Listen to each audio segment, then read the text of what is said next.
So.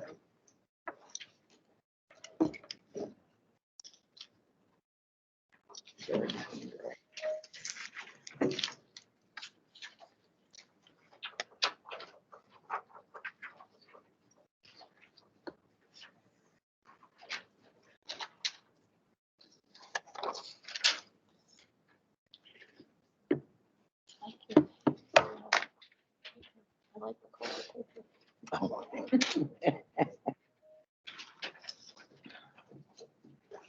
Yeah, I had that when I retired.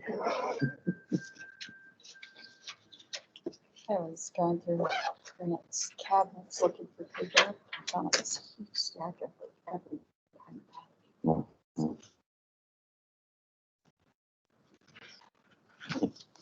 Every brand, every style. I mean, like every logo I've ever. Pearson, Macmillan, you know, all the different companies. Yeah.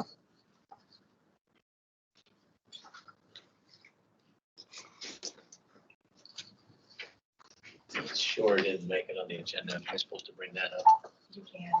Or are you gonna do it? No, go ahead. Just ask. Sure. Sure.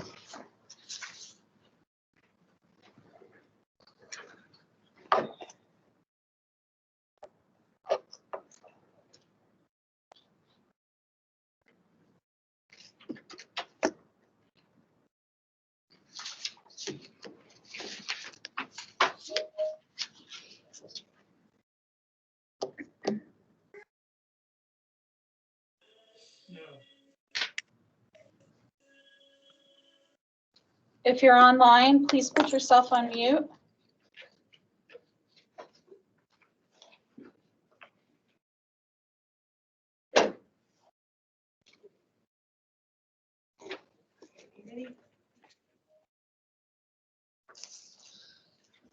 William Clevenger, Present. Bill Giffens, Here. Jenny Monroe, Here. Sally Ricciardi, Here. Rich West. Present. I pledge allegiance to the flag of the United States of America and to the republic for which it stands, one nation, under God, indivisible, with liberty and justice for all. I just want to remind people who logged on to the phone call that this meeting is recorded. So if you do participate, you're giving permission to be recorded. Council, we have a long agenda tonight, and I know there are several people attending for various items on the agenda. So what I'd like to do is allow some citizen input throughout the meeting and not just at the end of the meeting. So as we address various topics, we do that so that people who want to leave after their topic is addressed, out of fairness, I think we should allow that because this could be quite a lengthy meeting.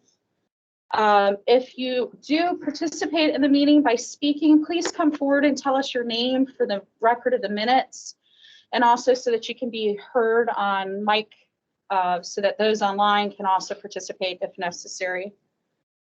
We're going to start with approval of the minutes from the previous meeting. So moved. Second. All in favor? Say aye. Aye. And Karen, since I was out, I will abstain. Well, there were no minutes to approve anyway, so. But you read it. I thought I Thank read you. it. You're welcome. All right, let's move to second, third reading of ordinance 2021-004. This was the ordinance establishing park fee or costs that passed on first read. I think Amber was looking into the possibility with Jerry White from Okra. He's the Okra liaison for our part of the state. That he had suggested that we possibly have different fees for LMI residents or people who attend the park. LMI is low to moderate income. So she was looking for some advice on how you would do that, or how you would track that, or how you go about getting that information. Knowing that that's still outstanding and we haven't received that feedback from Okra yet, I do want council to consider passing on second read, but not suspending rules to pass on third read, and put third read on the agenda for the next meeting, if that's okay. Move to put on second read, please. Second. All in favor? Aye. Aye. Aye.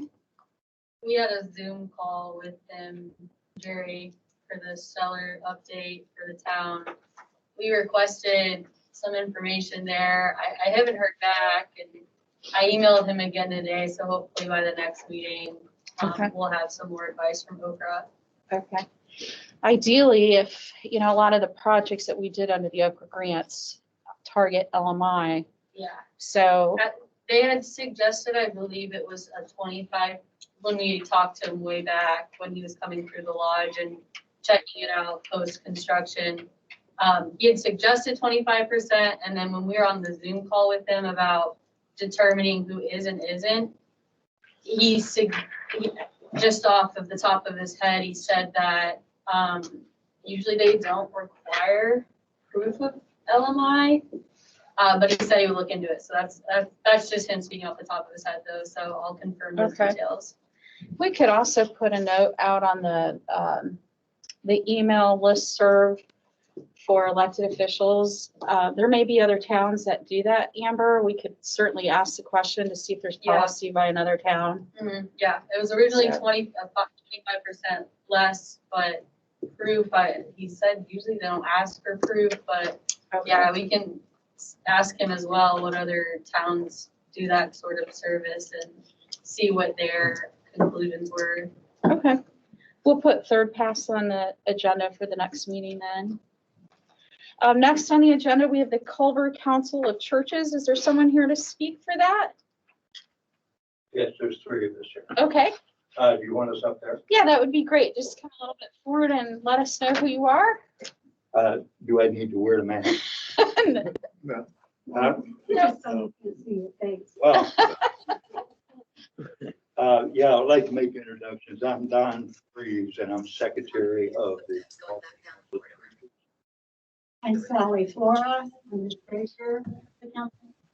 And I'm Bill Ranges, and I'm a co-manager with Food Pantry.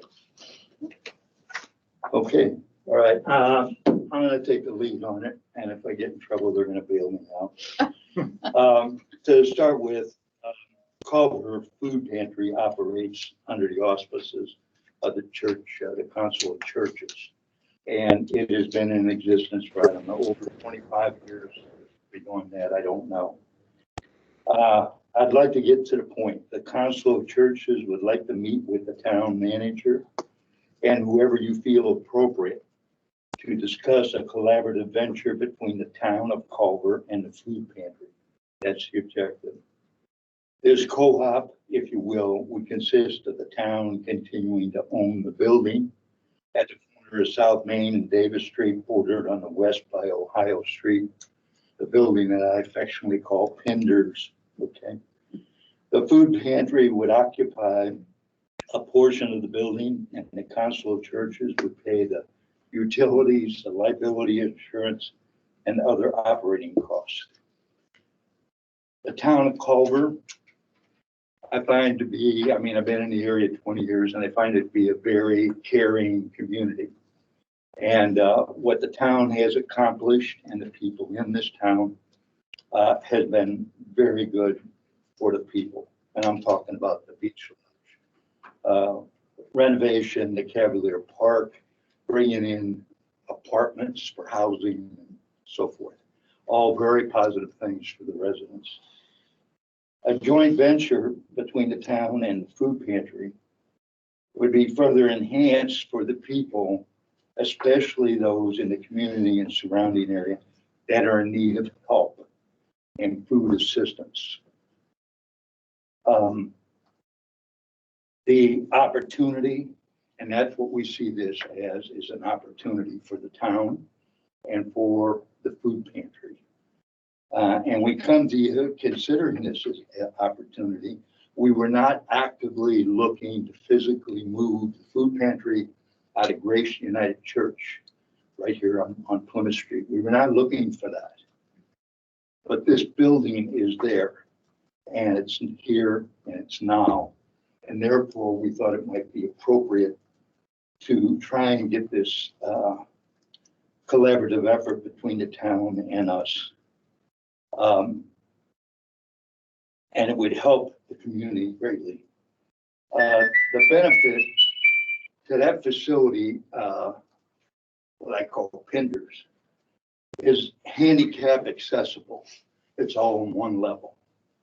And it is right now at Grace, who's been really magnanimous over the years, letting us use their facility for the food pantry, the wear and tear in the facility and so forth. But the clients that come, and like Gail had clients coming in today, Tuesday. In some cases, they got to walk up the hill. They got to walk up into Grace. They got to walk down 2 flights of stairs, and then they walk south down on that lower level to get to the food pantry. And some of the people we're talking about are elderly, and it's difficult. The property over there on South Main and Davis would be handicap accessible one level. It's off-street parking. If you take in particular the winter that we just had and trying to park on North Plymouth here for some of these people, and then get out of the car and come up the hill and get in is difficult. That facility over there is all on one, it's got off-street parking. It would provide a larger pantry store format. Right now, we got the equivalent of 4 shelves. Gail will let a client in. They will go through, look at the 4 shelves, okay, and then come on out. Then she'll leave the next client come in. In that facility over there, we could have a bigger store format. We could have more than one client in there at a time, and they would have more selection available to them. The other thing is the ease of unloading. South Bend USDA, they send down their truck, and what they do now is the products are on skids, and they'll move the skids into the main level up on the main floor of Grace Church, and that's got to be manhandled to get it down the stairs. So that would help. And the next thing would be increased food storage space. So ladies and gentlemen, that's what I have to say. We look at it as an opportunity. It's here now. And if we could meet with the appropriate people, town and the consulate churches, to see if we could come to some kind of an agreement. Well, what we're looking for is the town would continue to own the property, and then we, the council, would pick up the utility cost, insurance cost, liability cost, and any other operating cost. So if there are any questions? I think it would be well for Gail to just give you an overview of how many people we actually serve. A lot of people are surprised by the numbers that our little basement church facilitates. And I wanted to say too, before she takes over, we're not talking about just elderly people. We're talking about handicapped people, people who need assistance. And by their grace, we've had 2 young kids who are homeschooled, and they have been coming in and carrying the groceries upstairs for some of these people and helping them to their cars. And today was their last day. Oh, and today was their last day, so there goes that.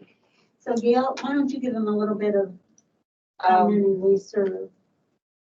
The last month for March, the numbers were 119 families and 386 people that we put through there. And you have to consider that's 8 hours because we're open 2 hours every week. So within that time, we serve 386 people. Right now, Gail is open on Tuesdays, I'm open on Tuesdays from 10 to 12. 10 to 12, right.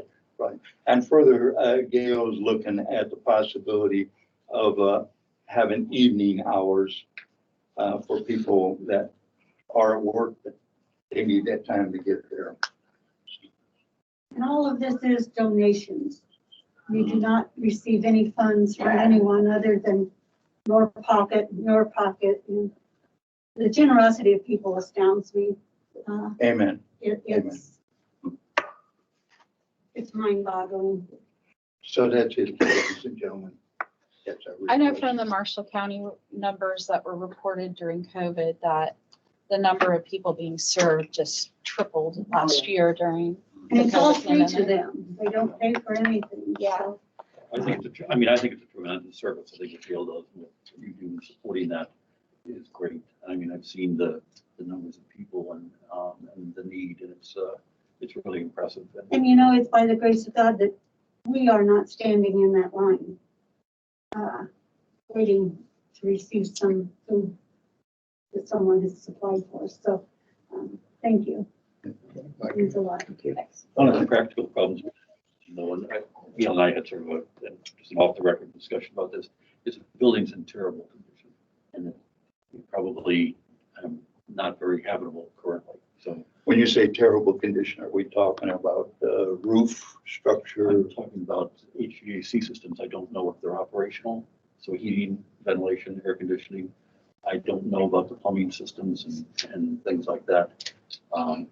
We could get into that if we So, can meet with some I of don't know. the. That's just one hurdle that we might have to address at some point in time. I think, Bill, you've been through it. Well, I think, what the Council of Churches is doing is extremely admirable. But I think as a council member, I don't want to be in the real estate business. And right now, we're sitting with two properties that we've got one up in the air now in a court situation. We've had that building down there, and believe me, we've been through that building multiple times. And you wouldn't be happy down there, I can tell you that. I think, if you don't mind, Bill, I think we would need to take a look at it. And you're talking about two properties. Right now, as you know, the Lions works with the town or works with Park Board with regards to the depot. Now, we leased, the Lions lease that. I think we got a 25-year lease, but our requirement is maintain the building, and the Lions are doing a good job with that. This is kind of the reverse. But you're asking us basically to undertake the burden.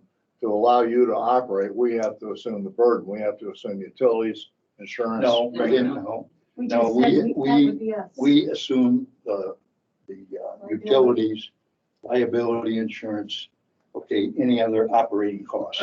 The thing we can't assume is put a new roof on the facility, any major construction, reconstruction. Well, I'm gonna make a suggestion just for the sake of moving along on this big agenda. We could potentially have a brainstorming meeting, sit down and meet, or a handful of us could. It's worth thinking about what a collaboration would look like, even if it isn't that particular space, because there's obviously a need to continue services, and we know we can't live without that service, that it's important to the community and many of the people who live in the community. So, I mean, if that seems like We would be open to that. Understand, we're not trying to get out of grace, but we see this as an opportunity sitting right in front of us right now. I'd be willing to work on a group with that. So I'm thinking maybe we just have whether it's a work session or one or two of us meet with you guys, kind of Anything think would be through some of wonderful. this and brainstorm and maybe come back and then Okay. present something to the council Okay. how do we and or arrange any that other meeting? organization. Well, right now, we're without a town manager, and you're looking at the future town manager who officially starts May 3rd. I'm happy to meet before then if you want to get together a schedule. If you could just contact us at town hall through email. I will, Okay, I've got your email, Don, so I can send that to you, and I can send you And Gail, Rich's. if you want to contact me, I'll coordinate something with Jenny and you can coordinate on that side. okay, Maybe all right. walk through. okay. All right, anything else? Get out of here. Appreciate All your right, time. thank you. Thank you. Thank you. Thank you for what you do. Next, we have the Arbor Day Proclamation. As you guys know, we do this every year. for Arbor Day. And Karen was so gracious as to print me probably the 14th copy of this I've seen over the years. I thought I would read it and ask for your approval. So whereas in 1872, J. Sterling Morton proposed to the Nebraska Board of Agriculture that a special day be set aside for planting of trees, and whereas the holiday called Arbor Day was first observed with the planting of more than 1 million trees in Nebraska, whereas trees can reduce the erosion of our precious topsoil by wind and water, lower our heating and cooling costs, moderate the temperature, clean the air, produce oxygen, provide habitat for wildlife, and whereas trees are a renewable resource, giving us paper wood for our homes, fuel for our fires, and countless other wood products, whereas trees in our city increase proper values, enhance the economic vitality of business areas, beautify our community, and whereas trees, wherever they are planted, are a source of joy and spiritual renewal. Now, therefore, I, Ginny Best Monroe, President of the Council of the Town of Culver, Indiana, do hereby proclaim Friday, April 30th, 2021 as Arbor Day. I will urge all citizens to celebrate Arbor Day and to support efforts to protect trees and woodlands. And I further urge all citizens to plant and care for trees to gladden the heart and promote the well-being of this and future generations. Does the council move that we approve this So proclamation? moved. Second. All in favor? Aye. Aye. All right, thank you. We will take care of signing that. Next on the agenda, we have Lake Max Trail Phase 2. I do have updates for the council, and then we'll, I'm sure, hear from some of the citizens who wanted to speak on Lake Max Trail Phase 2. As I let you all know, the final design had been approved. And normally that goes to NDOT, and next is the bidding process, or what they call the letting date. So I asked Mike Reese to look into whether we could do what's called a plan adjustment. Normally they don't allow that at this phase. Usually you have to make adjustments during construction. But because we just finalized it and the bidding letting date was coming up in the May timeframe, NDOT said that we could make some design adjustments as long as we're done by the first week in May. So I had talked with a couple of the homeowners on Plymouth Street, the ones who, contacted me either via phone or email, had back and forth with several of those folks, as I let you guys know. And in the meantime, also rode the trail with Bob to take a look at design-wise where we're at. This is a wide trail. It's 10-foot wide down Plymouth Street, and it has a 4-foot lawn width as well. And what that meant is that a certain part of Plymouth Street where the road kind of shifts right now, it pushes everything into the opposite side of the road, the right-of-way, opposite of the trail.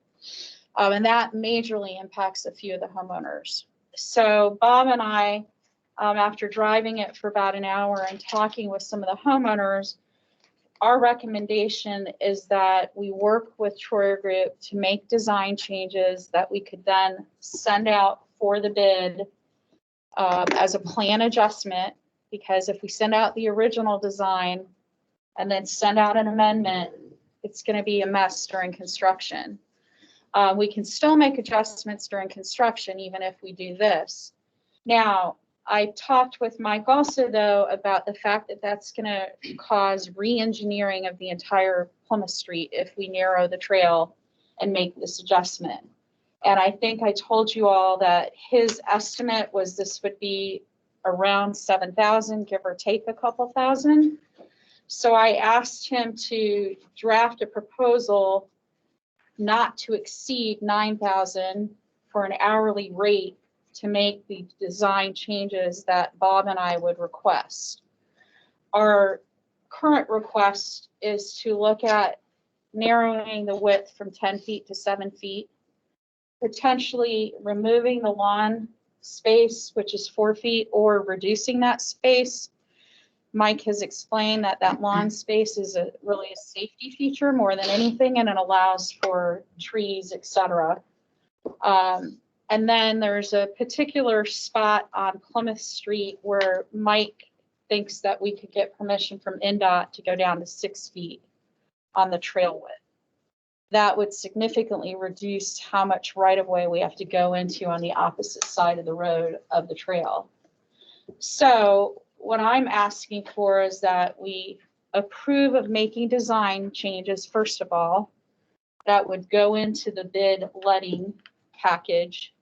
And secondly, approve of the cost of doing that. This is not a cost the grant would pay for, because that phase of design is completed. So this is something we, the town, would have to pick up. And I've got a not to exceed amount here if we go forward with that. My other suggestion, as I noted in the communication I sent to all of you, is that once they would make these design changes, we have a new set of plans that would come out. We publish those, and then we schedule time if one of the homeowners wants to look at any further adjustments under construction, we would do that via individual homeowner meetings with homeowners. Otherwise, we are going to be doing all of the changes we would make under construction. Just, did I not remember also in the communication you had sent out, there potentially could be some savings to offset the cost of this because of less Yes. paving Construction. and Right. construction that would need to be done. Yeah, if you're So it makes it narrowing back. a 10-foot trail to 7-foot, there's paving and labor right there that we would save on the back end. Now, the match dollars are coming out of the TIF from CRC, not from the town. I'm suggesting the town pick this part up. Right. Otherwise, we got to go through this whole rigmarole with the Redevelopment Commission. But the Redevelopment Commission, their match dollars will probably go down as a result of less construction for sure. So I guess that would balance out some of the cost on the town side of things. Thoughts, I think comments? you've come up with a good plan, and, Mike Reese at Troyer is willing to work and redesign, so now's the time to do it before construction begins. That's what the gist of this is, Right. so. If you want to open up for any discussion for a motion or Yeah, outside the council. or I not. do want to make sure that we hear from citizens involved as well tonight, rather than wait till citizen input. This is just something we've been working on as a result of the last meeting that we had. We'll still have issues with individual homeowners potentially, no matter what the design is. I mean, the Joey Fleury and Randy's property is a whole separate issue from narrowing the width of this thing. Theirs is a parking issue. So yeah, I prefer to wait to vote until we hear from some of them. So you guys are all good with that? Yeah. All right, let's open the floor for those who, I know a handful of you are here for this particular project. If you could state your name and come forward if you have comments or concerns or suggestions. Or if they're online too. Yes, online as well. I received an email from someone who's watching. It's Okay. Leigh Arzola. She said, regarding the Culver Trail paving paradise to put up a parking lot, if the board wanted the trail to follow the lake as much as possible, I did wear glasses. Why make the path jump back on South Main Street after Davis Street? Why not continue southwest to the backside of the cemetery? Roads aren't trafficked with boats and large vehicles. Most cyclists, pedestrians walk this route anyway. If the board is really concerned about the safety of the cyclists and pedestrians, why does the path cross roads where it seems at unnecessary points, such as the curve by the Culver Cove and South Plymouth Street? It being about the 4th or 5th time this will happen since coming off the existing trail, the cart trail, ending at 8 times crossing existing roads. Is it to stay off certain properties? We already have a problem with golf carts and cyclists not obeying traffic laws. What is to exclude this from happening? Signs, ? More cameras like the town park, ? Thank you. Thanks, Karen. Can you say the name one more time? Leigh Arzola. Okay.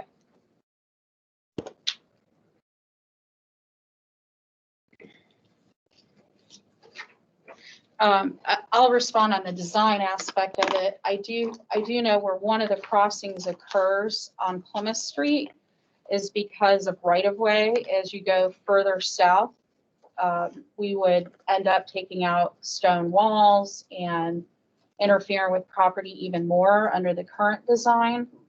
So that's why it crosses over before it continues south. I've had several people ask me why we didn't do it on Main Street as well, which was the original plan, was to go all the way to Main Street and then head south. But when engineering looked at Main Street, we did not have right-of-way there. And we didn't have space for it from everything we were told at the time. It's too narrow and we didn't have the right-of-way to work in. So now I don't know why not continuing even further south beyond what would be Obispo? Yeah, Obispo. I think he'd probably have the same thing. Yeah, Obispo Part of is it's walls and the other part is pretty narrow. no easement. Well, I think we ran into that when we were paving Obispo too, did we not? So anyway, and I totally understand the golf cart comment. I'll just agree with that myself. Anyone else online? Yes, this is the Jim and Dory Dotson for the Semler family at 208 South, 308 South Plymouth. And so we have concerns about how the trail is affecting our property and think that it would be better suited to continue along the alleyway behind our property instead of creating a new walkway right through the center of our lawn. And the low point of our property floods quite a bit, and so it just doesn't make much sense to us to put a trail right in the middle of a flooded area, and it makes a lot more sense to use the existing alleyway to bring people through that portion of the trail. Okay, thank you. Did you say your name was Dotson on the Jerry Semler's property? Yes. Okay. Anyone in the room? Yes.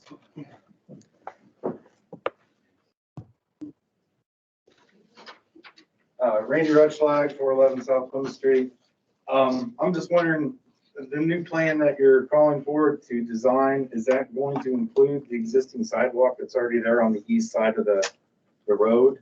Is the whole plan to shift the trail to the east side of the road so I maintain my 2 parking spots? No, the whole concept of redesigning it, Randy, is to decrease the width on that side. So right now, between the trail and the lawn space is 14 feet as it's designed. And what we're suggesting is that all the way down Plymouth, it goes down to 7 feet, and your area, probably 6 feet. NDOT will approve going down on trail width depending on the roadway. They have usually with roadway, you have to have 10 feet on each lane. So a total of 20 feet, as long as you maintain that 20 feet. So the hope is that by narrowing the width on your side, the right of way we had to bump out on the other side comes back, because right now it's creating an issue with the driveway getting cut off, your neighbor across the street, that even though that's all right of way, it's significantly impacting them. Yeah. But the bottom line is we're still not shifting the trail to the east side of the street. It's still gonna run directly in front of my house. I'm still gonna lose my 2 parking spots. Yes. Okay. No further questions at this time. Okay. There's a LL guest on the line. Okay. Yes. Go ahead. Hi, I'm LL and you can call me Dave. But anyway, I live at 519 on South Plymouth Street. And is this one of the areas where you have a very, I believe you said you were going to narrow the width because of space concerns? Would that be like in front of our section between Winfield and Main, that corner there? Yeah, it literally would be all of Plymouth Street as the design shows now. So at no point on Plymouth Street would it be 10 feet wide. Because the way it looks like on the design, it will be literally up to our fence, almost to our front door. This is a separated golf cart lane meant for cyclists. We can't park there, correct? No, and golf carts cannot go on Culver trails. You can be ticketed for that. So it's only for pedestrians and cyclists. Yes. Is there any flexibility with that, where perhaps instead of doing maybe a separate trail for pedestrians and cyclists, it could act as maybe more of a bike lane? Because as of right now, most pedestrians and cyclists just bike in the middle of the road anyway. It seems like a waste of space that could be shared between residents and those who want to utilize the trail. I guess I don't really follow your question. It's Um, a wider trail. Is it a possibility to have a bike lane, or perhaps widen the asphalt road instead of having a separate designated? To me, it seems like a sidewalk plus. I don't know, but it just seems like it's a separate designation for space that could be shared between the residents we're basically losing our entire front of our front yard, for what's going to end up being a trail for cyclists. I guess that it would be shared in that sense. I guess I'm not following you. Are you suggesting painting the road as a shared lane space? I'm saying if you're going to tear up the easement directly in front of our house, maybe make it available for us, the people that live here, as well as the cyclists and the people that want to use it. Let us have a parking space, because we're already pretty cramped on our street as it is, and it really feels like you're squeezing the blood out of the turnips of this street here, Okay. Are you suggesting parking on the trail? It's a road, and yeah, we park there. Well, it's not going to look like a road when there's a trail put in. It's going to look like a sidewalk with lawn space. Mhm. And if we don't put in lawn space, it's going to look like a wide sidewalk with a curb. So no, it's not something we would allow golf carts on or parking on, or. He could still park in the roadway. Yeah. And I mean, Would the there only be enough? I can park in the roadway though, even after this trail is completed? as long as you're not parking on the sidewalk, I believe that would be the case. Or blocking people's driveways. Okay, well, the other concern that I have is, I work shift work. I work nights and days, and it's when the road was being torn up for that drainage project right down the street, it was already bad enough to sleep. Is there any, is there any certain days that the construction crew isn't working that I could maybe try to move my schedule to work with that? Because I know this seems very, this seems like a very eccentric kind of question, but I went days without sleeping when that went on, and now it's going to be happening right in front of our house. And I had no idea this was happening until very recently. And I'm kind of scrambling to figure out how I'm supposed to live while this is going on. Well, unfortunately, I don't think we can change the construction schedule to accommodate one resident, because if we were asking construction to do nighttime hours, it would affect the other residents too. We can't make that kind of accommodation. So I'm just getting to the bottom of this. We're going to be losing our entire front of our house, all that grass, all the sidewalk, everything. It's a space that we really can't utilize at all as residents here. I mean, did the council consider the drop in the property value and the noise and the impact on these on all the residents who are being put through this? I mean, was that even a consideration, or was this simply just a grant project that you followed through on and just kind of forgot about us in the mix? Because that's what it really feels like. And I really went into this trying to find the positive in it. And I'm just having such a hard time, I really I don't want to be just someone who's negative about this, because I like the concept of it. It feels like you started with a great idea, and then once you realized with the lack of right of way, the lack of easements you could get, you decided to shoehorn it through our street and just eviscerate all the residents on it without really much consideration for us. It's not a question, it's just a statement, but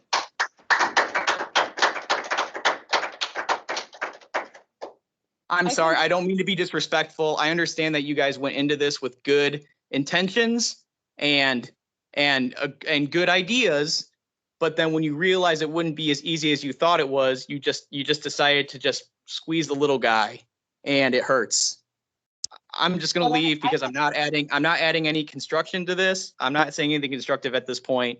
I don't feel like I'm helping. So I'm going to step back, and you guys can have your rebuttal. I will still be listening, and I look forward to what you have to say. Thank you for your time. Thank you. No, I will respond as somebody who was involved in planning particularly when we did our stellar projects and we surveyed people in Culver. We did a ton of public engagement on all of our stellar projects, including trails. This was one of the things people said they wanted more of. And honestly, if you study trails, they actually increase property values. So from a real estate standpoint, that's a fact. You can Google that.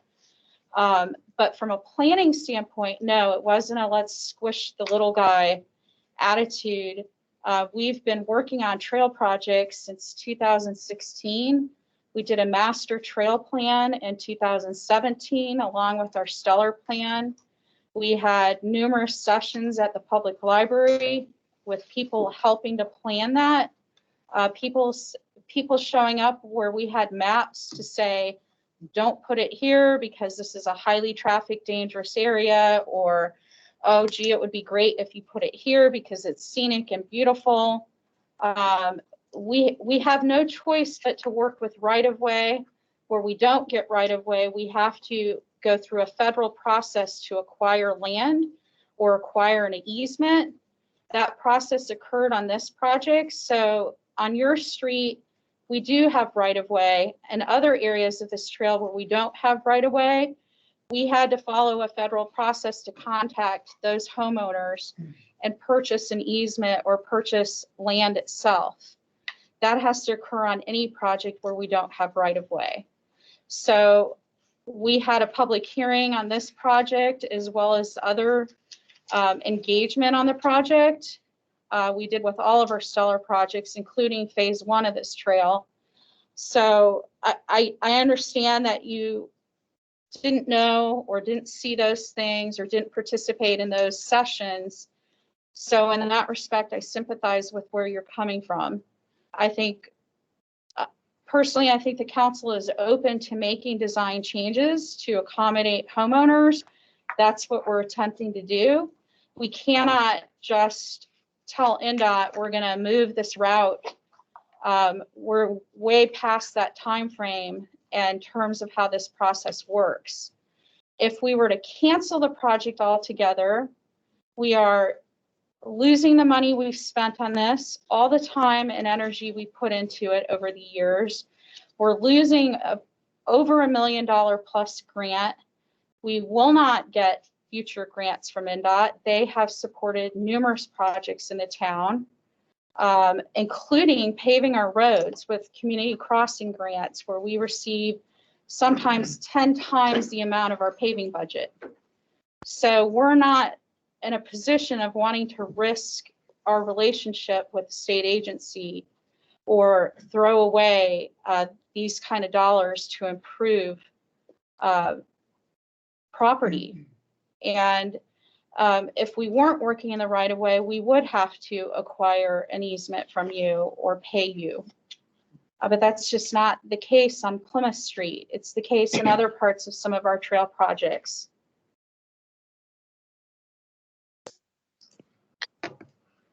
Anyone else in the room? Yeah, Go ahead, I'm Joey. really curious where I'm supposed to park. Redesign. She is. still. Could you please come up here and, No, I wouldn't sit here, I'm not comfortable here. will you I just identify wanna yourself, know- please? Could you identify Oh, yourself? I'm Joey Flory, 411 South Plymouth. Joey's the same property as We talked about a Okay. redesign, but yet this trail is still going right through Railroad Park. Right. We have nowhere to Joey, I park. think we have to look at your property individually. And I don't think we can do that till we see what the new design would look like, where the road ends up. Because everything's going to shift in that area. We're also talking about narrowing the trail significantly on that area that you guys live in. Yours will probably go down to 6 feet there from what the engineer is telling me. It could also be that we eliminate lawn space in that area. It kind of depends on what that's going to look like. But we can't address that until we actually see what that's going to look like. Will we be notified? Yeah, if they have to have this done before May 1st week, we'll have plans in hand and we can publish those and we can hold an informational meeting. We could do that right in the neighborhood. We could do it on a Saturday. We can do an evening meeting, whatever works. We could do multiple sessions if we need to. Years ago, we actually had a meeting right in the neighborhood when we did South Ohio Street. And we were putting in a safe routes to school sidewalk for that project. And neighbors had questions that were specific lines, so we just met right out there. We may need to do that here. Your situation is unique to this project in general because of how your property, yeah. It is. I mean, yeah, I mean, How even reducing it to 6 feet, we still lose our spaces unless the trail gets shifted to the east side of the road somehow. I mean. Right, and Randy, that's- we're not gonna make that drastic a change to go to But the there's opposite already- side. I thought we talked that one day about the existing sidewalk that's already 60% there on the east side. Connect the dots, go across the road, you've got a perfectly good sidewalk for the pedestrians to use. And there's sidewalks on both sides of the street, and there's properties on both sides that are affected. This is the least impactful of any of the designs I've looked at. I think connecting that sidewalk would be least impactful to everyone. That's your opinion. What would I think there's some other. You have people to that keep agree. in mind, you have to maintain 20 feet of road space there no matter what, so that cars can pass safely. That's an NDOT requirement. It's a road requirement. Now, the fact that it's currently narrow there, it's probably not meeting standards now. So no matter what, you have to maintain that amount of space. Your property, we're either gonna have to put in a driveway for you, or you're going to have to park off the alley, or we're gonna have to come up with something else. What, for instance, if the future homeowners happen to be handicapped and has handicap disabilities, you're still going to deny them access to the front of the house to gain entry, even if they're handicapped? Yeah, I Once mean, this trail our goes house in? is that close. I'm not trying to deny you access to the front of your house. Well, it sounds like you are. You're denying me access to my property. Right now, you have a sidewalk in front of your property. I'm not personally denying you access to your home. I don't have a sidewalk in front of my property. Well, there's curbing all the way down that road. even in your neighbor's yard where you didn't think there was. Yes. So either we put in a driveway for you or we figure out a parking off the alley solution for you. But we can't look at that until we do some redesign there and know exactly how that width is gonna lay out the road in that spot. And it could be there's plenty of room to park there. I don't know that right now. I don't think Okay. any of us can know that right now. All right, we'll wait till the designs come out and then we'll discuss further. That's the best approach to take, Randy. It really is. You're hearing it, you know, just through your ears right now, but seeing it, you know, is gonna tell you a lot more. You still may not like it, but, you know, that's the next step. I mean, That's what we're talking trying about. to work with you without canceling the entire project, Right. which I don't, unless I'm I'm wrong. trying not to cancel the project myself, okay? So let's work together. Absolutely. I'm Randy's neighbor, and if you put a driveway between his house and mine, that's gonna affect us even more, and that's really gonna. Yeah, I'm not particularly fond. Yeah, you have a say in that. We have beautiful. I don't want to discuss any solution on his property until we get the design done. Right.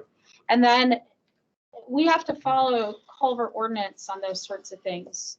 If it doesn't meet the setback requirements or whatever our ordinances say, you still have to go through that process.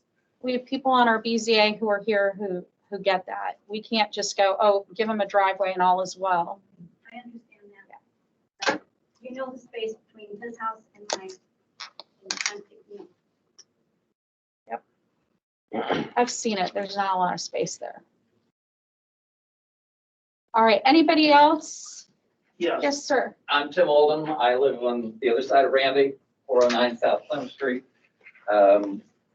I've asked several times in the last 2 or 3 years since this project's been going on, to be kept abreast of what's happening. We've never received any notices from the town council or anybody as to what is going on.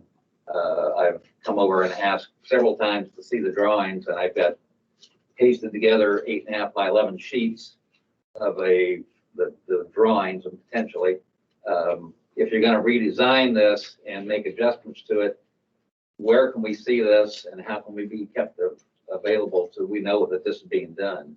Yeah, well, I know in the case of our current design, we have an electronic file. We've sent people the link to that. We can print copies of this. Bob is carrying around the massive size ones.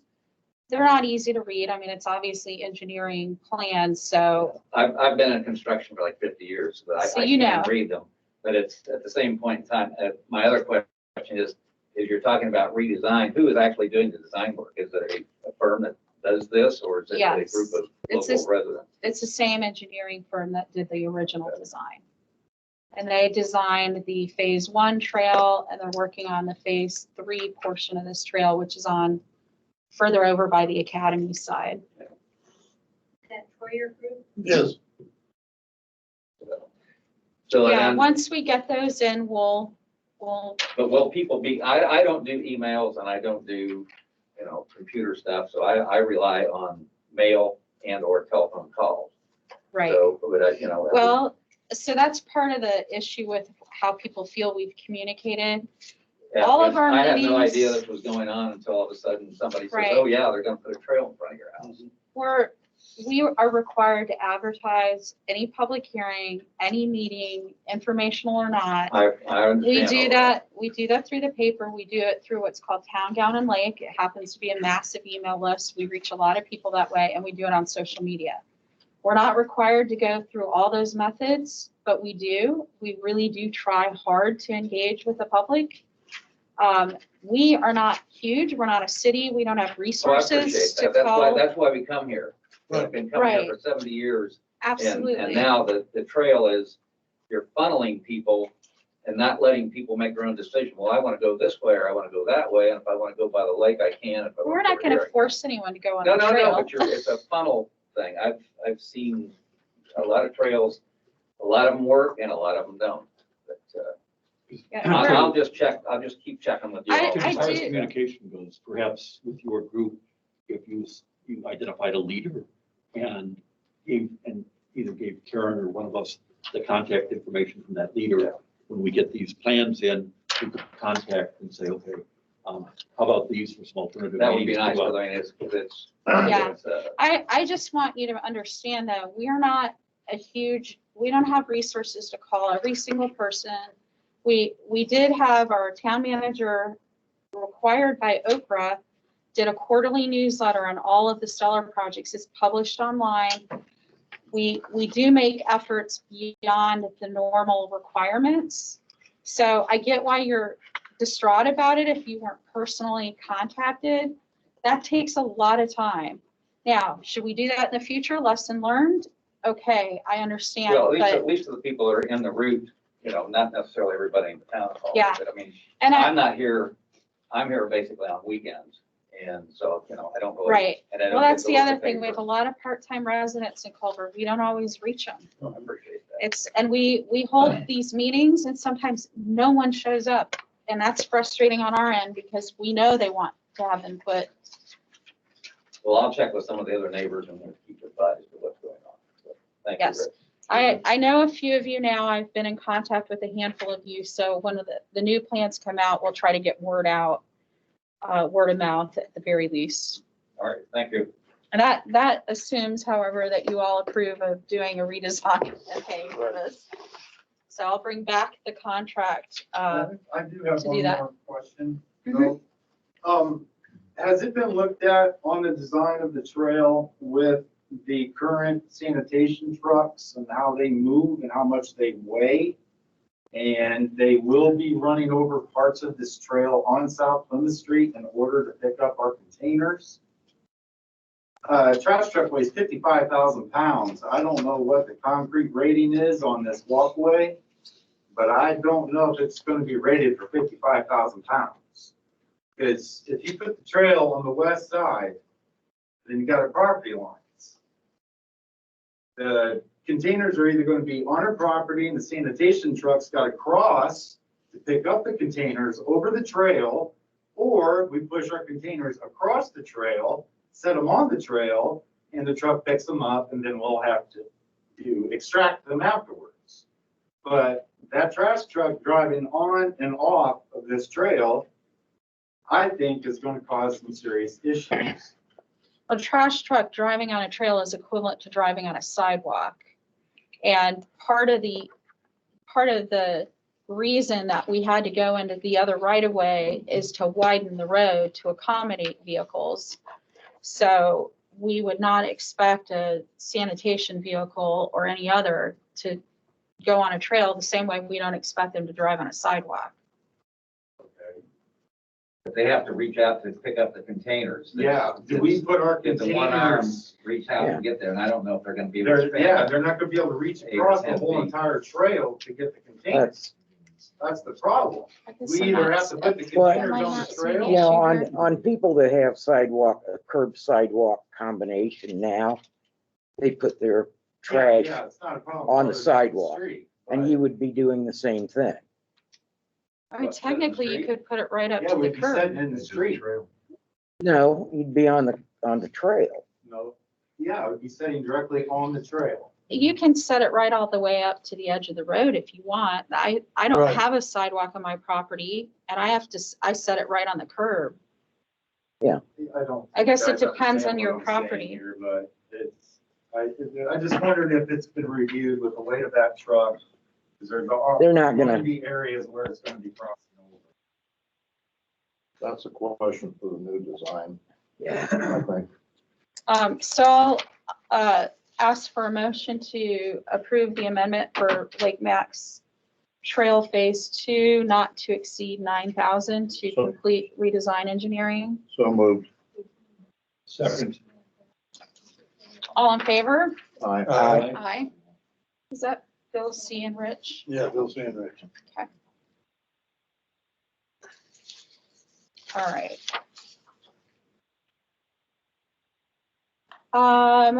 Next we have Leigh, for marketing update. Jenny, Uh-huh. were we having citizen input at this point? If you're talking about Lake Max Oh, Trail, but Okay. otherwise, no. Okay, No. all right. I'm just doing citizen I input as we go, Tom. Okay, I didn't want to miss this. Yeah, I didn't want No, to that's- have them This is have to, citizen input A, not B. yeah, I didn't want them to have to wait if that was the only reason they wanted to be here. We'll wake you up when we get there. All right, go ahead. I'm sorry, do you want me up there? Yes, that's fine. I can sit here? Either way is fine. No, that's a separate situation. Okay. So I just want to let you know quickly that I'm going to refer to a group in this update to you, and I'm not going to call them Find Culver / Develop Culver / the Visitor Center / the Economic Development Group. I'm just going to call them FCDC. It's what I do when I write. It's how I refer to them elsewhere. So I just want you to know that when I say FCDC, I'm referring to that group of people that go by those various names.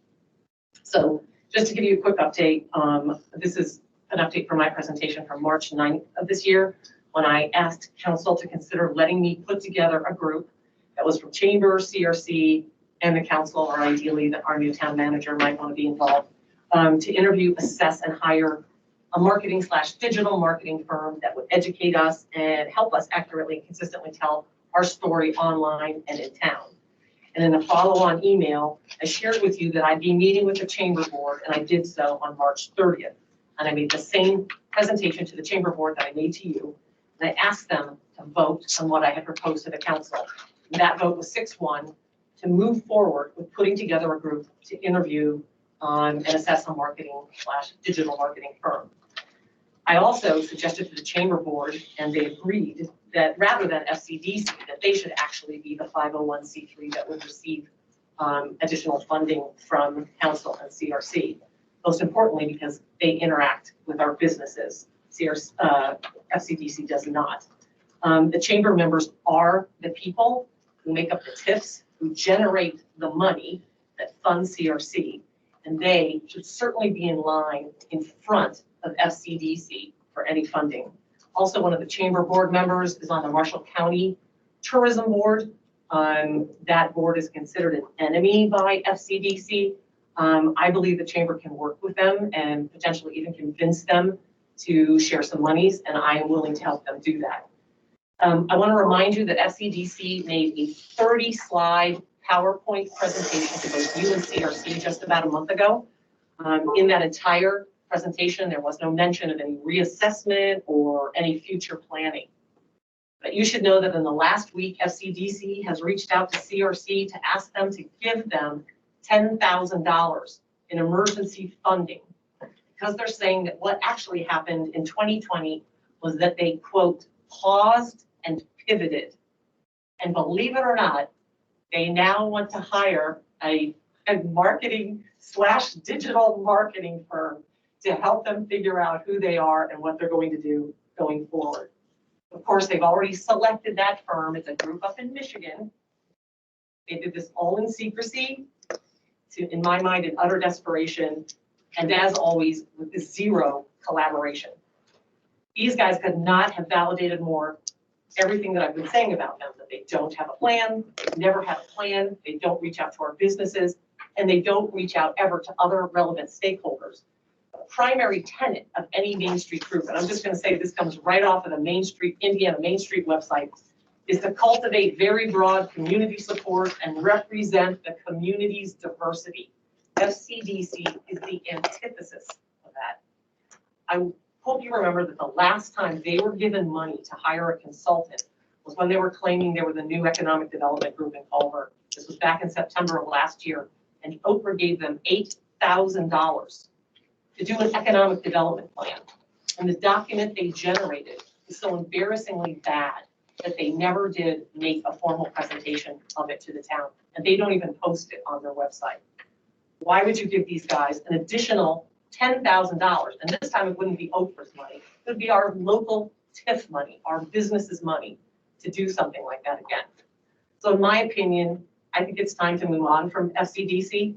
I want you guys to let me try to put together a fun, collaborative, hardworking group, and I emphasize the hardworking part, to start us down a better path. Because FCDC, in their own words, they've paused. So they're not doing anything, and they're pivoting, so they don't know where they're going. So let them take all the time they need to figure out who they are and how they're going to add value and how they can raise money. But let's let our businesses, our actual TIF members, drive their own marketing and branding efforts. If I had been your vendor, as FCDC has been for the last 5 years, and you told me you wanted to assess my competition, I would say to you, bring it on, because nobody works harder than I do, and I do a great job. But FCDC has used all their energy to try to prevent you from assessing anyone else, to try to prevent you from learning anything. And that should be a major red flag. For me, if you continue funding FCDC, I believe you owe it to our businesses. You owe it to the TIF members, to the chamber, to show up in front of them and explain to them why you are using the money they generate to force them to work with FCDC and why you are refusing to give them a choice. I asked you about a couple of motions last time I was here, and I'm just going to repeat them because they're not scary, they're very straightforward, and they're not absolute. One, I asked the council to just make a motion to allow me to put together a group from CRC, chamber, council, town manager. It doesn't have to be a big group, to assess and hire a professional marketing / digital marketing group.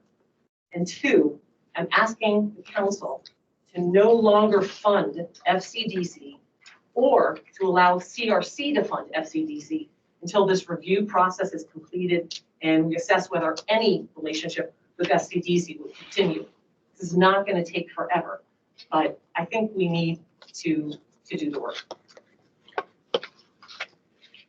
Question. Yes, ma'am. So are you here on behalf of CRC, the chamber, or just this idea of forming a collaborative group? Because we don't have a vote on the CRC. No, that I know. I personally don't. So I don't want to control TIF dollars that have gone to develop Culver or visitor center or whatever combination thereof for purposes of marketing or whatever deliverable the CRC worked on with them. That's not our purview. Now, if the chamber wants to come forward and request funding from us or CRC, there's nothing that would stop them from doing that now. Absolutely, and I've only shared that with you because that hasn't been done in the past. Mm-hmm. What I'm really asking is that you allow a collaborative group to look at how we do branding and marketing in Culver.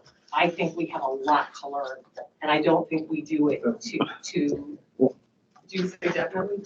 Right. I said definitely. Yeah, okay. I don't even know who you are.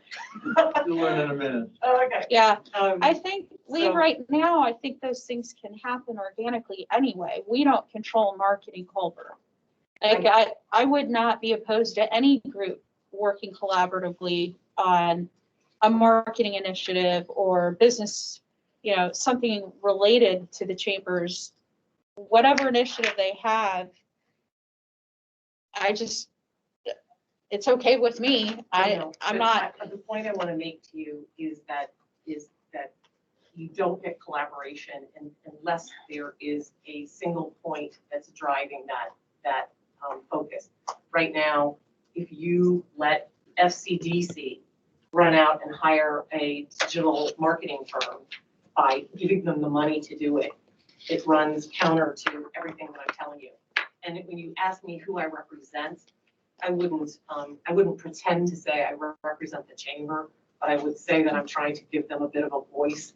They got a lot of intimidation over the years, and I think a lot of people, you can see it here tonight, people are intimidated to stand up and talk, and that happens sometimes. But yeah, I'm trying to give them a bit more of a voice. And I hope that in doing this, because I feel that our businesses are not at all involved in any of the marketing and branding efforts. It's just not included. I think their voice needs to be heard. And in some ways, that's what I'm trying to do, is to push that so it is a collaborative effort. And the choices that are made are being made primarily by the people who generate the money, the people of the TIFs who give us the money to make all these choices with. Their voice needs to be heard, and it's not being heard at all. Let me ask the chair a question. Mhm. Is this germane to the council? I'm trying to figure that out Yeah, myself. I don't, personally, I don't see that this is I really think, germane to the council. I really think that your presentation should be in front of the Culver Visitor Center council, their board, and try and work with those. Right now, we established or helped fund the visitor center, and they have a board, and they're a 50C3, 501c3. And you tell us we can't have one group that we've been funding. If you want to collaborate with them, because they're already in that position, and try and improve what they do. Help them improve. I would actually totally disagree with you. I think when I was here on March 9th, I showed you that over the last 5 years, they've never interacted with you, they've never come and updated you, they've never given you any data, they've never followed what they've done and come up with a plan for branding and marketing. And I went back, that's why I went back online. I went all the way back to 2017 and read all the minutes because I kept being told, oh no, they come to us at budget time and make these promo presentations. That's just not true. They don't interact with you at all. May I ask the chair to move the agenda, please? Yeah, I mean, I guess, Lee, I don't think we're in charge of branding and marketing. I don't think if the businesses want to brand and market with any group, I think they should. I mean, it's in the best interest. As someone who's opening a shop, I want to be able to market my shop, and I want to know how to do that and who I can work with, certainly. And as a shop owner, I'd be open to a number of options, whether it's Visit Culver, the chamber, myself, my own funds, I guess it's just, we're not in charge of branding and marketing to say, only this group can do it, not this group or this group or this group, or, you know what I mean? No, So I understand. if you want to. It's chaotic that way, but. It is, but the collaborative effort should be between visitor center, chamber, all those groups, not us. That's what we're saying. Well, I'm not even saying that you would have to be in a part of a collaborative group. I'm just saying that I think a collaborative group should be put together to try to drive some sort of inclusive. You should be talking to them. Who's them? Visitor center, I mean, like you went to the chamber. You should be talking to the visitor center. You should be trying to move them, not us, to do that Right, collaborative but they effort. get their funding from you. Right, but if they're not coming here, That's my point. well, You're funding somebody who doesn't even show up and tell you what they're doing. That's my point. So you're saying go to them. You are. and they need to allowing bring a them- plan in for future funding is what I'm saying. Right, but I'm saying that you are part of it because you fund them. You support them. You support them. But they need to bring it to us. I agree with Bill. We need to move on. Okay, that's right. Move the agenda, Okay. please. Next on the agenda, we have this community cleanup challenge. Marty, are you in the hallway? Marty or- Lombard. Yep. Oh, Yep, are you online? Okay. I'm here. Can you hear me? Yeah, Yep. and there's a sign in the council room, just FYI. Yeah, yep. I've got my camera on you. I can see it. So thank you. Well, thank you for moving things along, first of all. Good evening, everybody. Marty Oosterbaan here. I'm representing the county Stellar Crossroads team tonight, and I'm here to ask you permission for signage placement around town for the Crossroads Community Cleanup Challenge. You see the sign there right in front of you, Jenny and Bill. There's a second sign that went to the printer today for a Culver specific cleanup called Clean Up the Park Day. We will want to post those signs as well. I want to give you just a little quick background because I know you're pressed for time. But let me tell you what this is briefly. The Cleanup Challenge, it's a new initiative this year. It's sponsored by Marshall County Crossroads in partnership with the Marshall County Recycle Depot and INDOT. Earth Day is April 22nd, as you just commemorated earlier. Beginning Monday and through the end of the month of April, the Recycle Depot is going to have a special dumpster for the garbage collected by teams around the county. And we'll also have available trash bags and protective equipment that are provided by INDOT. It turns out there's a lot of groups already doing cleanups. Everybody from student groups like at Triton and Plymouth Riverside, private groups like the Reese Project Committee, even the county corrections guys are in on the fun. I can't announce it yet, but there is one town working with the local employer to give employees paid volunteer time off to do a cleanup project. And the goal of this challenge is to recognize these types of efforts and encourage other individuals and groups to also participate, and in doing so, to help make our great hometowns even more attractive. I want to give credit to the Culver Chamber of Commerce, who's already encouraging people to participate in the cleanup project organized by the Recycle Depot. That's focused on 2 locations in Plymouth. That's going to happen on the afternoon of April 17th. I reached out to several local organizations here to try and establish a local project in Culver, and the amazing Amber jumped at the opportunity, and she'll be hosting a Clean Up the Park Day on Saturday morning, April 24th, between 9 and 11 in the morning. Amber, I heard she's here. Amber, did you want to add some details? Yes, it's basically as Marty was saying. I know he'd reached out to a few of the Culver organizations because the town of Culver wasn't really had anything established yet to participate in the Crossroads initiative for the Community Cleanup Challenge. He had reached out to me the other day, and we decided that we would go ahead and host it at the park and kind of collaborate with the Culver Park Department to move forward with the Community Cleanup Challenge so that the town of Culver has some representation for this initiative. Like he said, Saturday, April 24th, we'll be welcoming all volunteers that are interested from 9 to 11 a.m. at the park.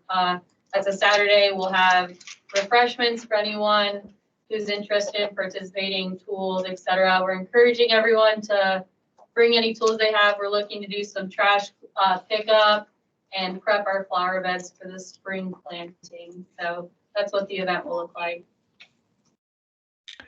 Yeah, we're actually going to have 3 teams, one patrolling the lakeshore, actually in the water, around where the public piers are. There's a lot of tires and stuff like that. We think we want to get out the park itself, prepare the planting beds in the park. And then if enough people show up, we'll take the old rail bed trail out to Academy Road, because that needs some help too. So there you have it. Permission requested. Okay, so you want to put signs throughout town and the park, I'm assuming, Marty? Right. I think we'll have about 6 each of those signs is what I'm having made up. I'm not exactly sure of the locations, but I'm thinking, at the entrance to town, there at 1017 in Lakeshore, by the beach lodge. It's certainly, there's a few other. We lost you. By the school. Turn off your video if possible. Okay. Are we breaking up? So entrance by school 17 park. Right. And Okay. I'm not sure where else. I think it would be too ironic to put it on West Jefferson across from Boatswain's property, but other visible locations in town. Okay. Do I have a motion to approve So putting moved. signage? I'll second. All in favor? Aye. Thank you. Thank you, Marty. Thanks, Marty. All right. Next on the agenda, we have Visitor Center contract, which I'm looking for a copy of here. Is anyone here to present?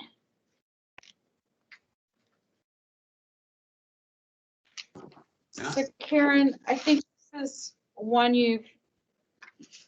this is the same as last year's, I'm assuming. Yes. That's what I thought. Okay. Have you guys had a chance to look at this yet? I couldn't print it off. Okay. I think Leigh ought to be here to Yeah. Should we move that to the next meeting? Yeah, let's move that. And they should be here to. Is anyone online for this contract? This is Tracy, Jenny. I am online. My understanding was you all were going to review, and I think Rich can weigh in as well because he has a little bit more of a background. This agreement, I think apparently has been signed in the past. It just hasn't been recently. And it's basically just an agreement acknowledging the town, I think the town council acknowledging the visitor center as an entity that helps to engage resources for the public and promote, et cetera. It's something that has been signed in the past, and I think it has just lapsed for whatever reason. And this is just to reconfirm that agreement. So Rich, you can probably add a little bit more. I'm sorry, we're losing you. We're having technical issues here. Karen, this is for the budgeted amount from last budget and correct 14. Yes. That's what I thought. Okay.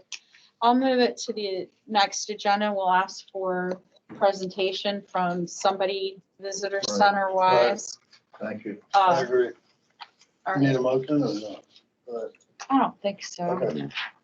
Okay. Regional Stellar Plan update. I don't currently have any new updates. I know Amber's been working with Mike on the park project with preliminary design. And then, of course, you guys know the sign has been installed. I believe Kieran's getting training on how to use that software.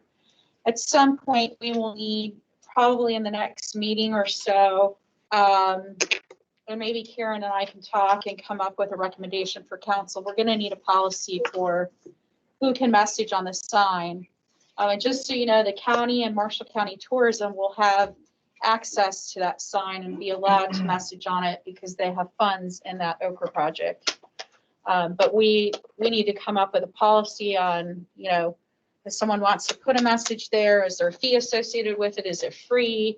We certainly don't want to inundate the clerk's office or Julie Cal with 50 requests for messaging. We probably need to create a process and a policy for that. So I'll make a suggestion that Karen and I meet and come back with a recommendation to the council in the coming meetings, maybe the first one in May.